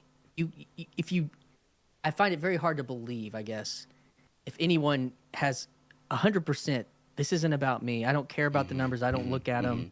I don't try to measure any, that you have to acknowledge that that's a reality. And even to just say, no, I hate that. That's what I'm not about. Like, okay, well, then this might not be a good place, like, to do something like that. So, and this is one of my working theories for kind of 2025, let's say. It is sort of, I'm not Christian YouTube, because that means something else. But is it possible that Christian people can engage in this platform in a unique way that no one else can engage with, because I acknowledge that on the other side of this is a true human being who is created in God's image and has intrinsic value. Therefore, you're not here for me, I'm here for you, because you have the value. It's important. It's, and this is something I was at the Martin Shaw. I took the Martin Shaw class from the Symbolic World, and I've said it a few times already in this live stream. So I guess it's part of whatever's ringing in my mind here. But it's just, what good is a meal if you are not there? What good is a conversation if you are not there? It's you that is important. And am I also important? Sure. And can I acknowledge that? Yeah, I have wants and needs and desires and all that stuff. But there's something about my Christianity that asks me to die to myself and sort of live on behalf of other people. And if that sounds too churchy, Christian, whatever, then I'll try to find a different way to say it, because I know you said similar things there of like, oh, it's all for God and all glory to God. And yet what people really mean is, I'd like some of that glory for myself, because that Well, makes me feel good. yes, but that's not the right thing to say. Right. And to even just say that you have to contend with it, and you have to acknowledge that it's a real. If you want to call it a battle, I would call it like a conversation. But to me, like when you're saying all those things, the thing that keeps coming to my mind about what's a meal without you, and you were saying like the Christian comes on, and it's like for the other. When I hear the Jesus Christ say, "Love your neighbor as you love yourself," and I get there's you must attend to the person of yourself, and that's kind of what I mean by you get it, and that's so there's so many counter intuitions within Reformed and kind of Lutheran like theologies to that, and I have beef with that because I've had to wrestle that part, like that reality theologically and personally, because if you're constantly waging the war of the saying, oh, this is about the Lord, and yet there's this part of you that knows it's about you, how is there any room for you to even have a consideration for and so the other? just like this sort of honest acknowledgement of the grift takes away some of the sting of like, yeah, I'm going to participate in this sort of grifty sort of thing. It's like, I have to be able to acknowledge that it is love your neighbor as yourself. Okay, there's a sort of a paradox If you love there. yourself, yeah. You have to love yourself. You have to acknowledge that you are part of that contract or that transaction. And he's not saying it's a bad thing to love yourself. In fact, it would be a bad thing to not love yourself. And so I do hear what you're saying, and I would try to like wrestle through that with also the other side of the conversation, which is, living this sort of self-sacrificial life. Unless a kernel of wheat falls into the ground and dies, it doesn't bear any fruit. And so I don't know, man, like that. Yeah, there's something to that. That to me it's like the there's like that's how you arrive at empathy, like a healthy empathy is that you instead of being having to present like persona or your ideal in a way, you are able to present you and see yourself, your own failures in other people, and be able to have empathy for that, because you've been able to give yourself maybe like a father to see yourself as God would see you, and that there's something related to that in there, but many times there's like this I mean, I could go back and forth. I don't really want to debate theology on this. I just think that there's something on a related to the grift, related to come into a space and believe, because there is like I could get to the total depravity side of it, where it's like, hey, you're by recognizing that you are, there is a little bit of grift in all of YouTubers, regardless of your sanctity. There is a little, but there's also a little bit of, or hopefully more of, Christ in your so I mean, that's kind of, I mean, that would be the honest response is, I'm not perfect at this, but at least so there's something about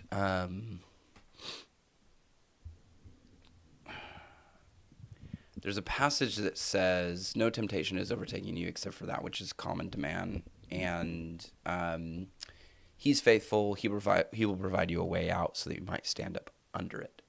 Mm-hmm. So the way out is to stand up under. And I think what it comes down to is, and I don't know if that, like, we're just sort of doing this on the spot. This is where, I talked earlier about the potential for heresy and why maybe some Christians don't want to engage in sort of like these online conversations, because whereas Christian and I might have had this conversation in private, I would have been fine to like slip into heresy because I can trust Christian to not, burn me at the stake. Here I am, and now I've forgotten what I was going to say. No, it's that the Christian person can stand up under the temptation of sin. If you are not in Christ, it's just sin. And so now we can wrestle with the fact that if I was not a Christian, I would just be teaching theology online because I think that that's a way to benefit me. If I was not a Christian, I would be selling a book. I would be selling a course. I would be getting acknowledgement. I'd be getting accolades, right? But because I am a Christian, I just love talking to people about Jesus. And if there is so my channel is monetized, right? So there you go. Like if it was like, oh, I'm just here for the glory, I'm just here for Jesus, I would demonetize my channel. But what would be better? What would be better is if YouTube supported all the Christian ministries that are on YouTube. If all of the Christian ministries that are on YouTube were monetized and made a little bit of money here and there along the way. Now you have this, secular behemoth of a corporation essentially sponsoring missionaries to go out into the world, right? So you have this, you have this sort of dance that you're able to play of like, if YouTube demonetized my channel, I would be okay. If YouTube deleted my channel, I would be okay. I would be bummed, I'd be bummed out. And is there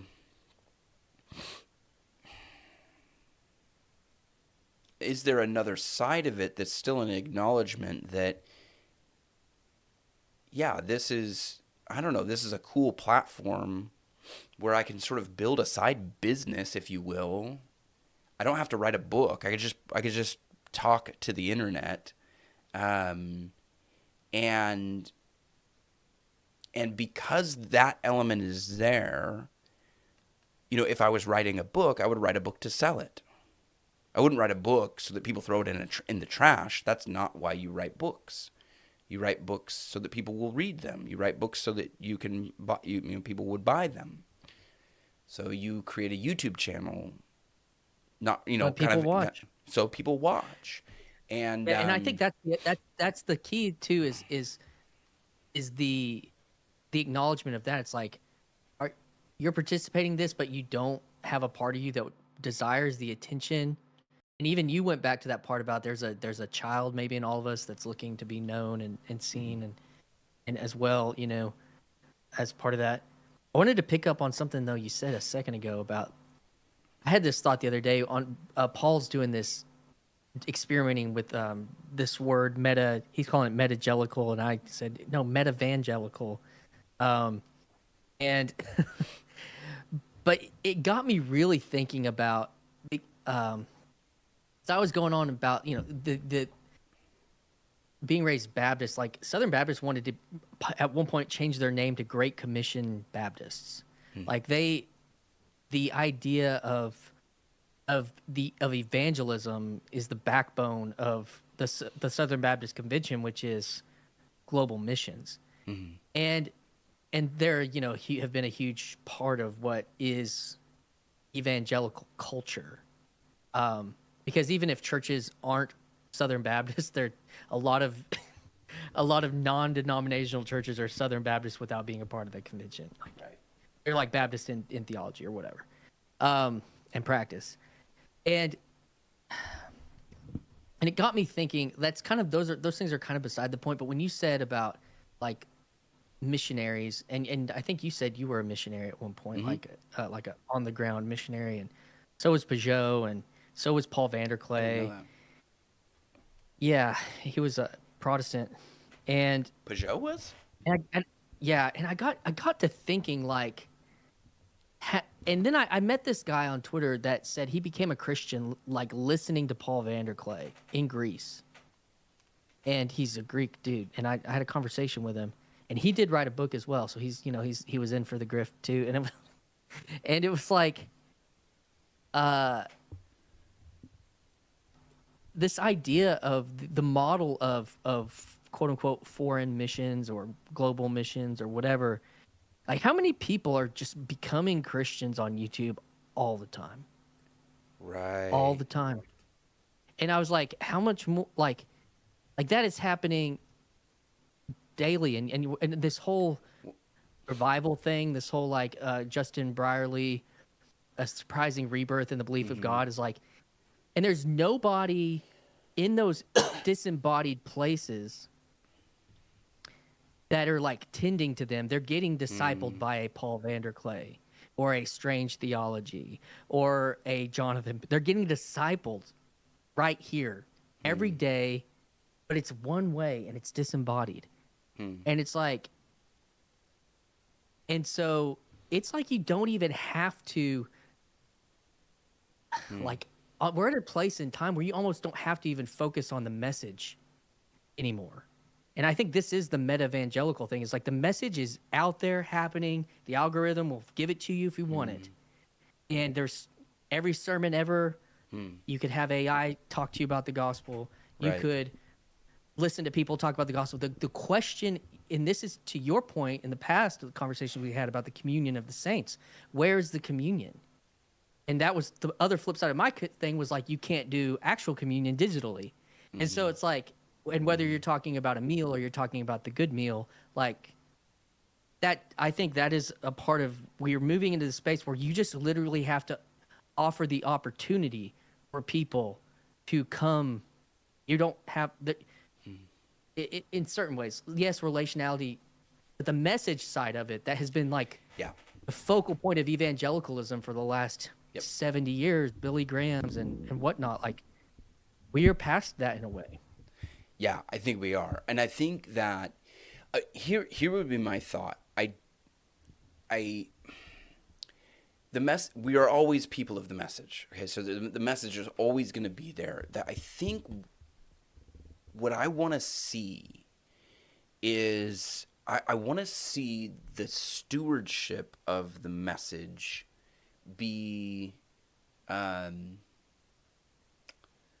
want to faithfully steward that message. And one of the things that has been eye-opening for me, having started this podcast, one of the things that I learned over the last year in particular, I think it's really happened over the last 2 years and maybe even back to like 2017 when I started my first channel about student ministry, was the first question was, how do I communicate as a Christian online? How do I sort of like communicate the gospel, and be faithful to just sort of communicate the gospel in a way that doesn't like ruffle too many feathers, right? And that's one layer of it. I think that we have come out of a season where the pastor features very heavily in the church. And I even come from a small town where we would refer to the churches by the name of the pastor. That's Bruce's church, that's Michael's church, whatever. It's like, well, what the heck? Like, I don't know the name of the church because I know the name of the pastor that pastors that church. And so the pastor has featured more heavily. This is really fun. And today, to Christian's point, the message is literally out there for anyone to find it. You can find the message anywhere online. It could be a Paul Vanderklay video, a Jonathan Peugeot video. It could be a Justin Brierley video. It could be a Joe Rogan podcast because it's showing up on Joe Rogan as well. Jordan Peterson, Exactly. whatever. It could be that. So to your point, Christian, the message is out there. The internet is sort of a place inundated with verbiage, and words and so what's going to happen is we are going to refine our ability to communicate the message so that it doesn't contribute to the overall noise level of just more verbiage on the internet.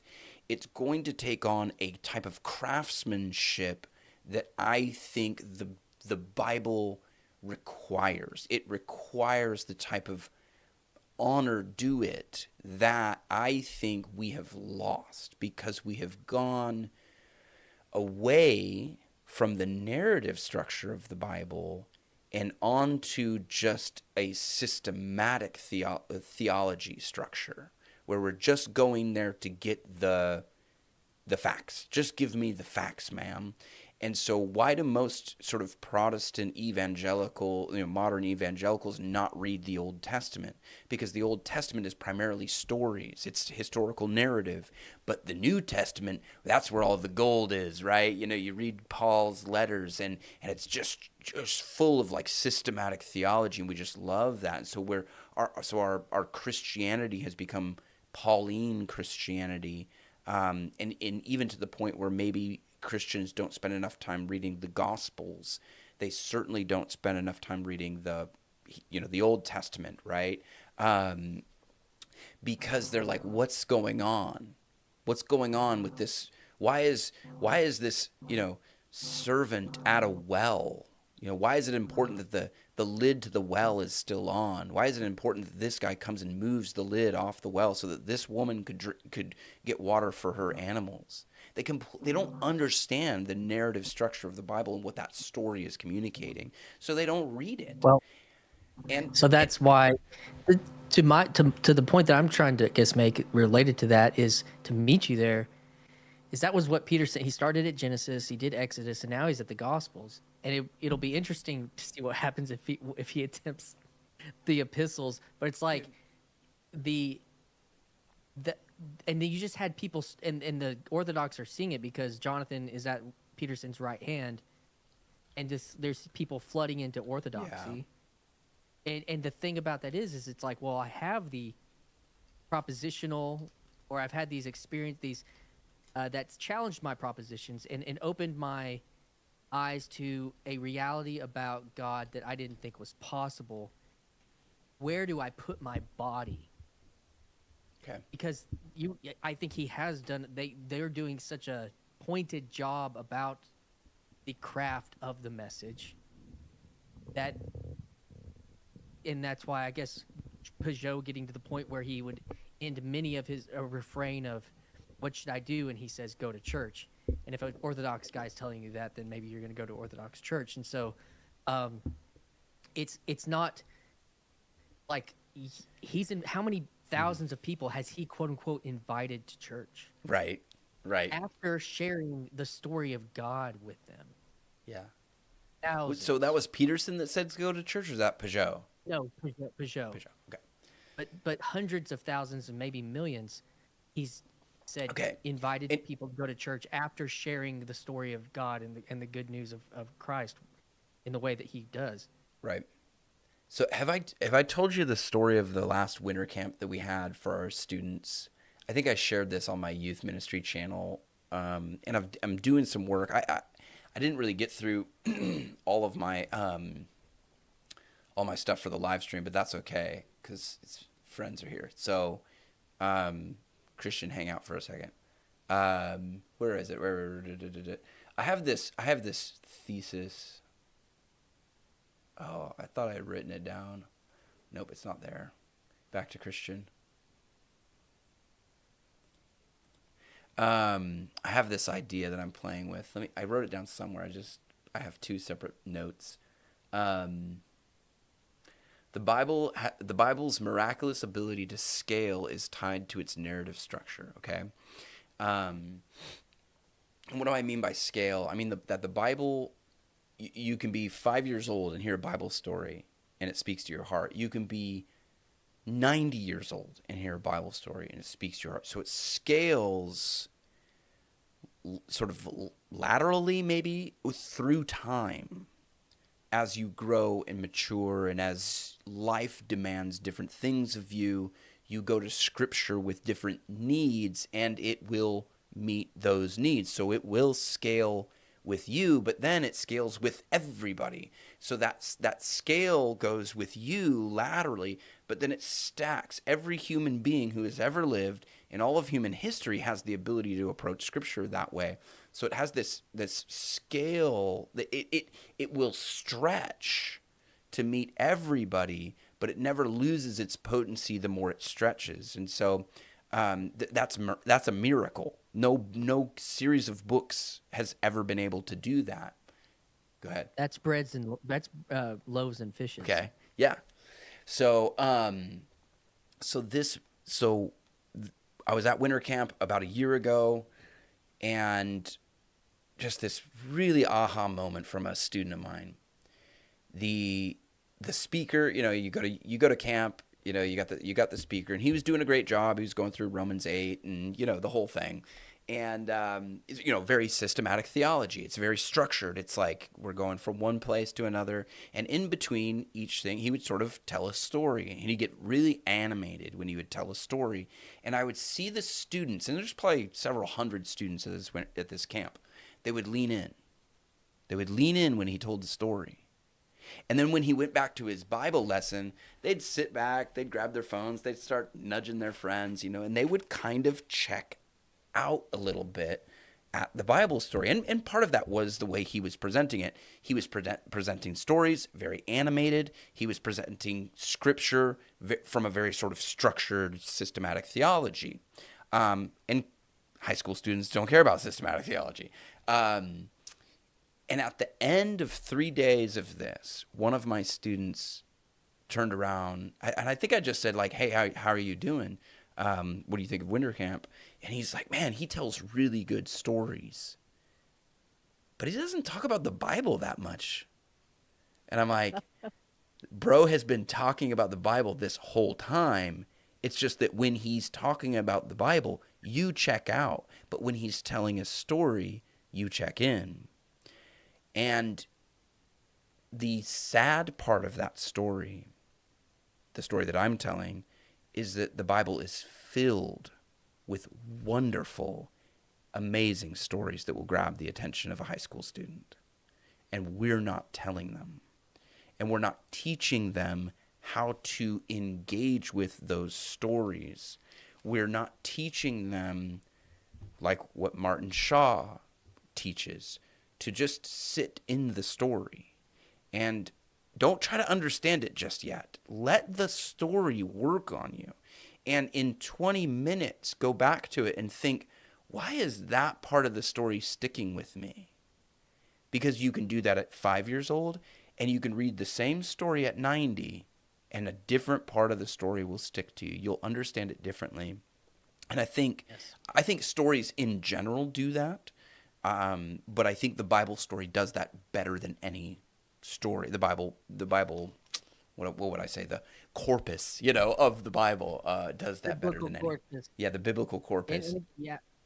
And I would point back to Peterson doing that with Genesis. Like by approaching it psychologically, asking the questions of the story, not of the historicity, not of the systemic biblical theology, broke something loose in their culture.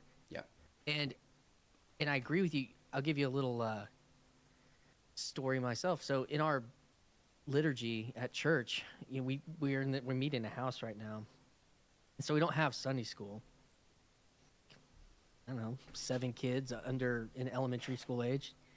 Like what can we do without because we're not trying to get the Sunday school gears of church fired up right now. And we just decided that we would read a Bible story from the Jesus Storybook Bible every Sunday in the liturgy. And when I'm talking to my son, you know, when it comes for like the sermon, we send, you know, all the elementary kids just go and play outside. And I just told my son was like, "Hey, Dad, after church." "Oh no, you're still there?" You're good. I'm there. Yep. My YouTube page just like went away. But the telling the story, I said, he's like, "Dad, can we play video games after church?" I said, "Are you gonna listen to that story?" That's all I was really concerned about for my 7-year-old is, hey, you listen to that story. Yeah. Because I too, like, you know, in my own, you know, testimony to this point in my life, like, it was a Bible story that I heard when I was 5 that basically saved my life and marriage. And so it's like, I don't know what else to do with that. And that story is at least 3,000 to 4,000 years old. What do you do with that? Right. I don't Right. I don't know. Yeah. That they're important. Well, in our sort of chronological snobbery would say it has no relevance for me today. I'm this sort of modern, sophisticated person, and yet you can be broken and put to tears by a story that's like thousands of years old, and you're like, oh my gosh, you know. And I just think that now we're made. I said I put this on Twitter. I probably should have. But we're just made for stories. We're made for this. That's one of the things that has struck me over the years, or over at least this last year, is that we are naturally dependent on sharing stories. We come back to this desire to share stories with one another. Why do we do that? Evolution can't explain that. You know? Like, what possible advantage? I mean, other than, okay, like, yes, don't go to that cave because there's a mountain lion living in that cave. Mountain lions tend to live in caves like that. So yes, maybe there is a survival part of this, but I just did a short video. I think I may have I have it rendered, but I don't know if I want to play it. It's like 6 minutes long, and it's, you know, Joe Rogan was talking about ancient people sort of listening to the tribal elder, you know, and it's the guy with the most scars who gets listened to the most, right? Because he's the strongest. He's this natural leader. He's defended the tribe. You know, he's got this strength about him that makes him the leader. And I just thought that's so funny because Christianity is the opposite of that. It's the opposite of the strong leader. It's the humble leader. And yet he has scars, doesn't he? I was about to say, he's still the one with the most scars. He's got the most scars. I was like, oh, the irony of this is so good, right? But we need stories, and yes, maybe there is some survival aspect, but it seems like our soul is fed on stories. There's a desire that we have, and so for me, it's on purpose that God revealed Himself in this way. He could have just given us the facts, you know. I'm God. I'm infinite. Infinite is this. Here, let me explain to your finite brain. But He didn't do that. He told a story, but He also embodied that story. He embodied the word. And so there's something just deep in our design that says we need to be doing this, right? And that's why I think that's why podcasting influenced this presidency. I think that's why podcasting has become more and more authentic over the years. The good ones are the ones where, you know, Tucker Carlson just had one recently where he's like talking about how afraid he is. Just listening to this guy, he's just in the middle of this interview and he's just like, that is the most terrifying thing I've ever heard. And he's like, I don't know how to deal with this. I haven't really listened to it, but it was just like, you see Tucker have this moment of just like terror. he's not trying to be polished. He's not trying to be a news anchor. He's not trying to interview the guy. He's sitting down to have a conversation. It just happens to be one that's recorded. And you're like, and you get this glimpse of what two actual people having a conversation about, you know, and there's something to that is that's valuable and powerful. And I think it was the Joe Rogan, Duncan Trussell, it was the Christmas Eve or Christmas one. They were talking about how you see this in the last presidential election is a good example of this, because one candidate was just propped up by all kinds of money, and they were trying to contrive all this sort of fake support. Yeah, an image, astroturfing. They were trying to manipulate the algorithms by, you know, coordinating through Reddit and doing all this stuff. And it didn't move the needle at all. It just didn't. It just, people saw right through it. But what did move the needle is sitting down and talking. Sitting down and having a conversation. And then recording that conversation and sharing it with your friends. Like, why is that powerful? Why is that more powerful than a campaign that is spending billions of dollars, billions, or at least over $1 billion, right? Why is sitting down and having one conversation more powerful than a political campaign backed by over $1 billion? And I think there's lots of reasons, but you know, the point I think you're trying to make about the conversation and the personness of it, the personable nature of it. You know, we are looking. You know, it's humanized. If it's hard to hide.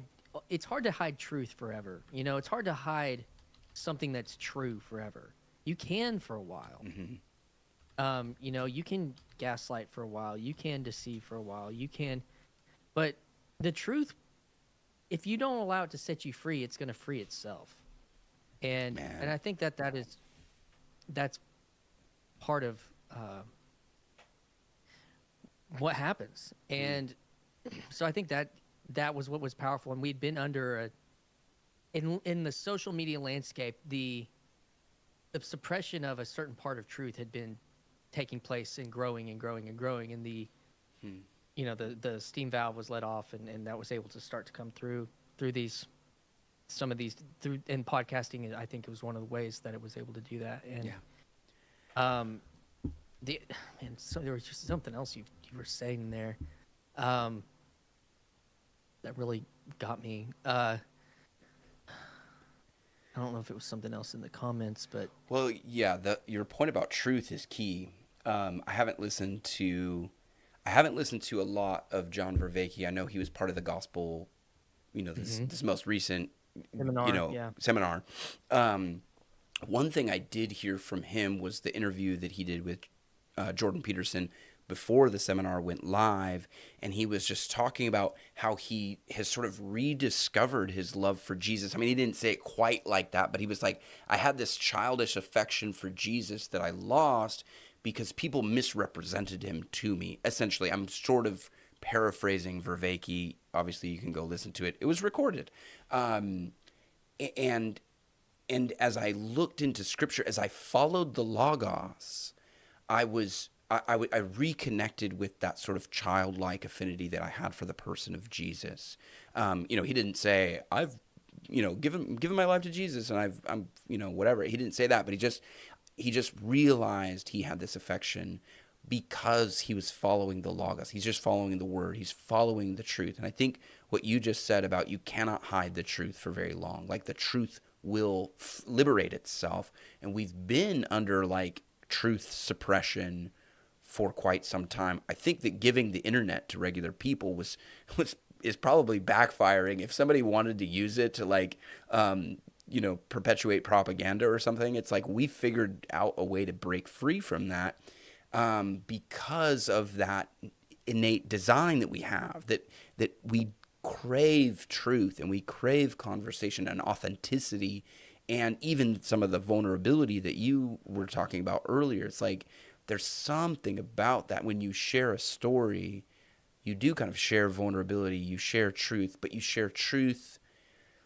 on a level that's multi-dimensional, multifaceted, like even Cassandra was talking about, sort of invites you in, and in a way you sort of participate with it.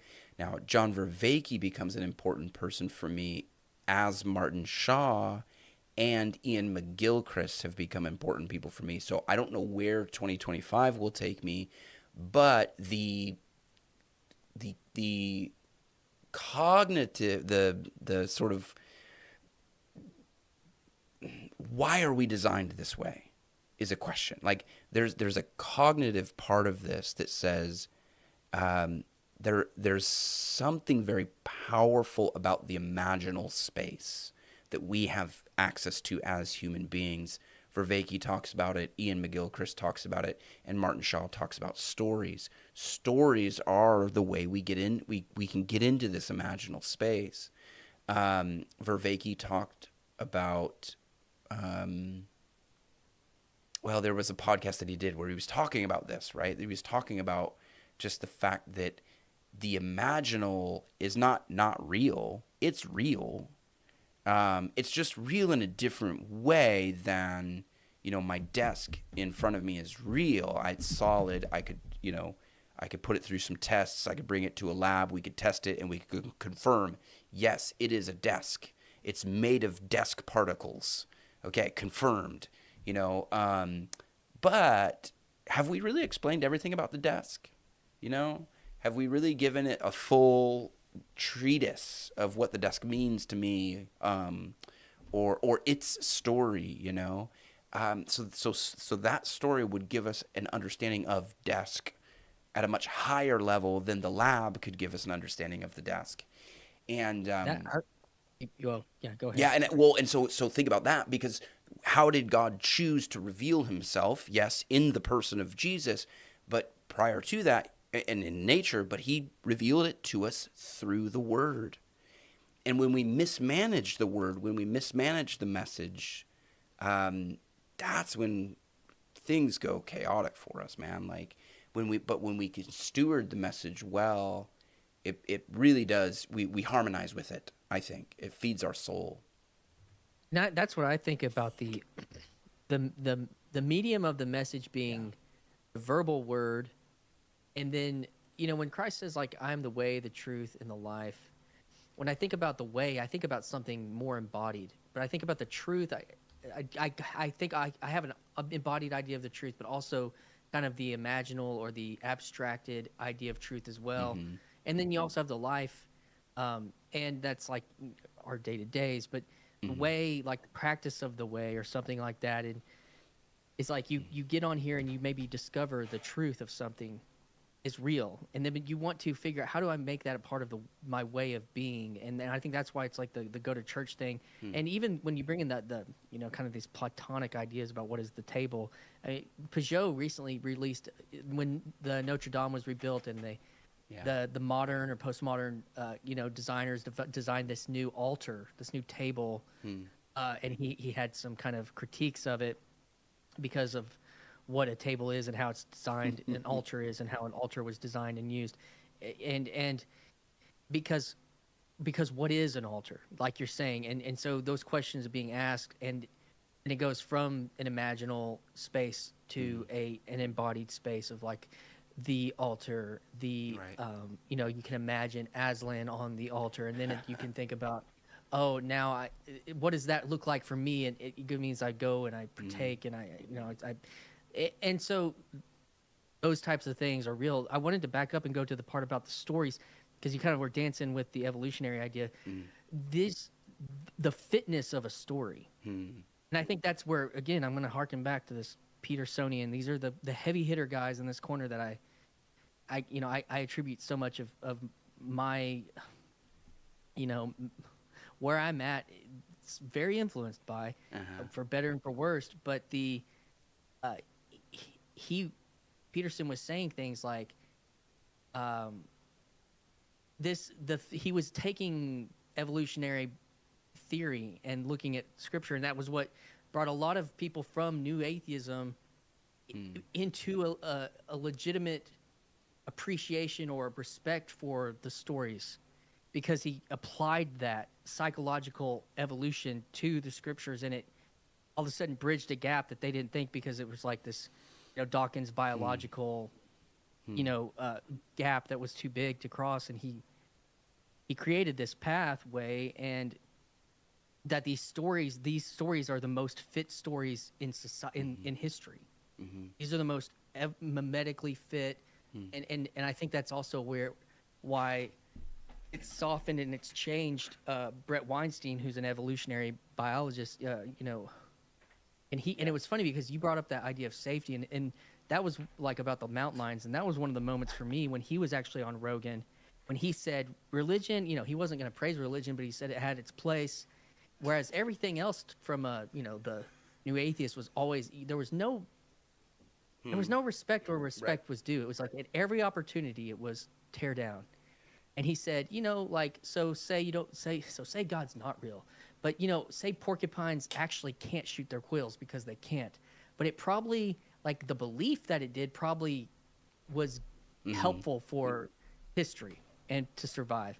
And just the fact that he didn't, it was like, that was like the most positive thing I'd heard from an evolutionary biologist about religion in the last 10 years when I heard him say that. Yeah. Well, go ahead. Well, yeah, I was just going to say the story is sort of, I do feel like the story has crushed under the weight of scrutiny. I think that it explains some things but can't explain everything. And the evolutionary story? Yeah. Yeah. Well, that's not what I'm just saying, but like, in a sense, like using the language around it that seemed like there was no access. Yeah. To come and look at these stories that way. Yeah. He kind of opened that up. He burst that damn well, window. and I think we bought into sort of the lie that that stories, if you believe those fairy tales, if you believe those myths, then you are less sophisticated. And we're here trying to be scholars, and we're trying to be serious, and we don't play those childish games, and it's like, come to find out, the kids kind of had it right. It's like there's more to the story, and if we abandon the story, we see the effects and the condition of our soul. That and I've said this before, but I think that if you tell the story that you evolved from beasts, then you can treat people like beasts. That's why the gospel is such a threat to a totalitarian system, is because the message of the gospel is you're children of God. Like you are made in the image of God. People can't treat you like this. Like, that's not okay. There's a sanctity to human life that even the tyrant needs to respect. And it's like, well, no tyrant can, be subject to some other authority, and therefore it must end. And so let's go ahead and this is, Socrates, let's invent a myth, the myth of the metals, and our modern myth was the myth of, we evolved from beasts. And it's convenient because we're trying to treat people as though they are beasts. And so there we go. I do have to wrap it up, unfortunately. I was looking over at the time and realizing it is 10 p.m. and I'm sure my kids, so upstairs, I'm upstairs right now, and my kids are below me, and so I'm sure I'm keeping them awake. But man, are you, as we sort of land the plane, are you hopeful? How are you feeling about 2025, man? Give me your 2025 feels. How's the feels? I think that, to bring in some strange theology, I think there's something with sevens. And I think, at least in the timeline, what was it, 2012 to 19 or 19 to 20, where are we at now? You could put the time scales are different, or if you start at 16, for me, it starts at 16. It's like, there's been the frame for me starting at that point, was politically and culturally and personally, a lot of things came to an end, and then there was a rebuilding, and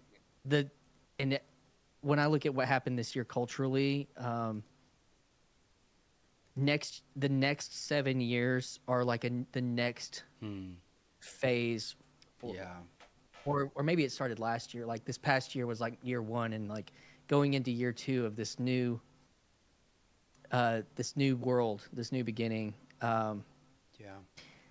That's how it feels to me, and it's kind of, there's a lot of unknown. There's a lot of and so I'm just gonna keep pressing forward on that, and so so there's a excitement to that, or a like, oh man, what are the possibilities? What are the possibilities of a lot of things? What are the possibilities when Joe Rogan becomes a Christian? What are the possibilities when when the culture? I had this thought the other day.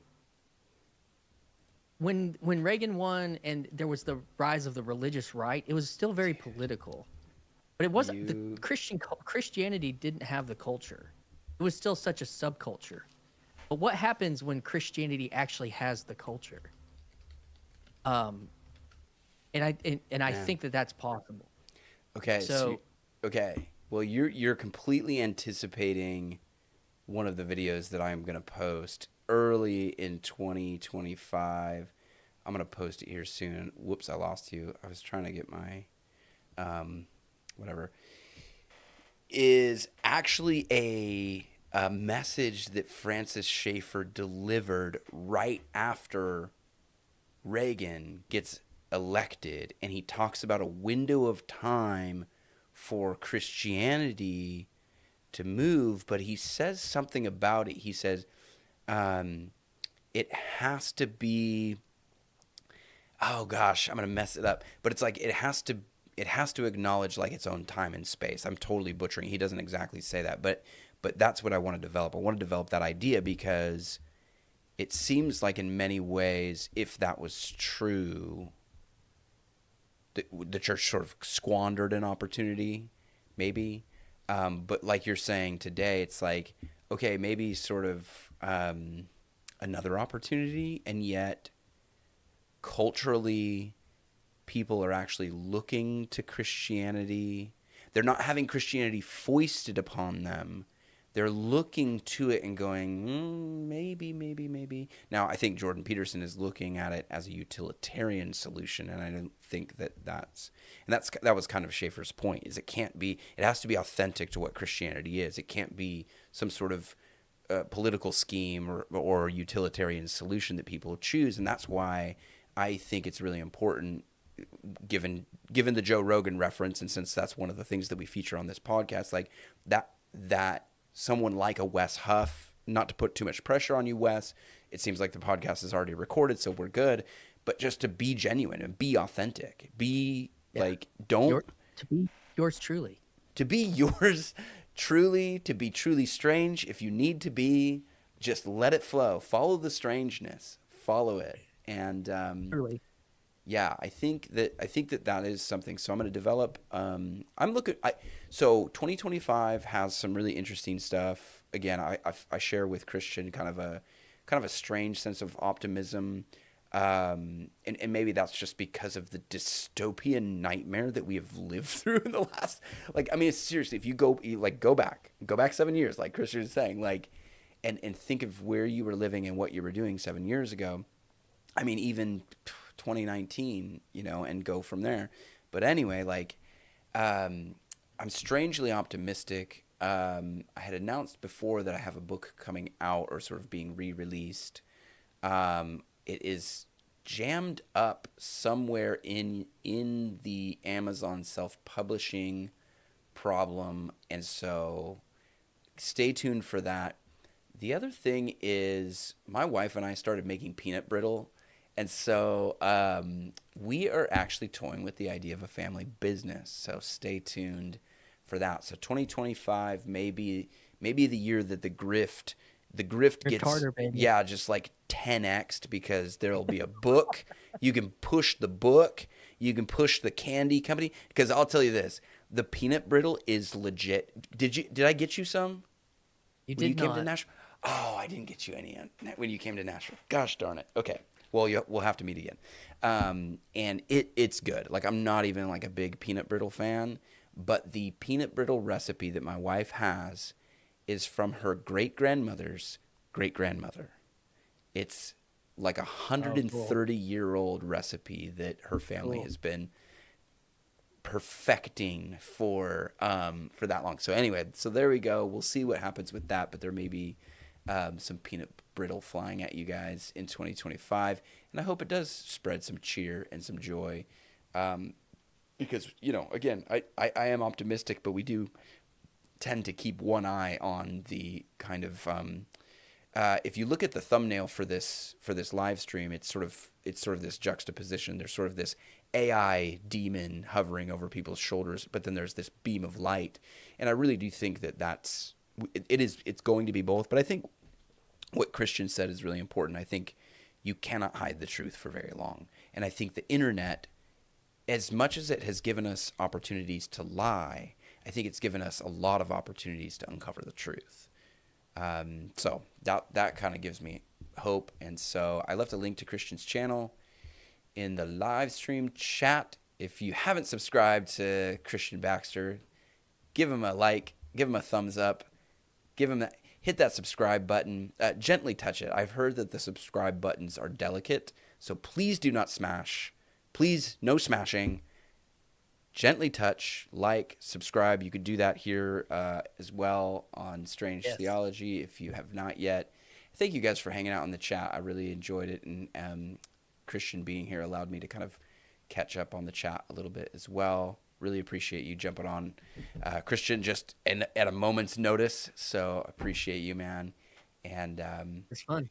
yeah, well, we'll do Appreciate it. you allowing me to be a conversant partner Yes. on your ideas. I Of course, really and I appreciate do it. think that this is something I want to have more interviews. I want to do better at that, and I want to do live streams better, where we can invite people in on the live stream. So cool. I've already achieved one of my goals for 2025, and it's not even 2025 yet. So there we go. Nice. We have a live stream guest. It's perfect. So yeah, man, I appreciate you. I do think, and just this is sort of behind, back of house thing. I don't know why there's such a delay on my end, but I know that if I hit end stream now, it's gonna end it like 2 minutes ago when I was still talking, and I don't want to do that. So if you want to hang out in Discord, you can hang out there, but I'm gonna here. Go back to that. Let's go. Let's end with that. Strange Theology. That's the way I know where I am. And I'll catch you guys in the next one. Here.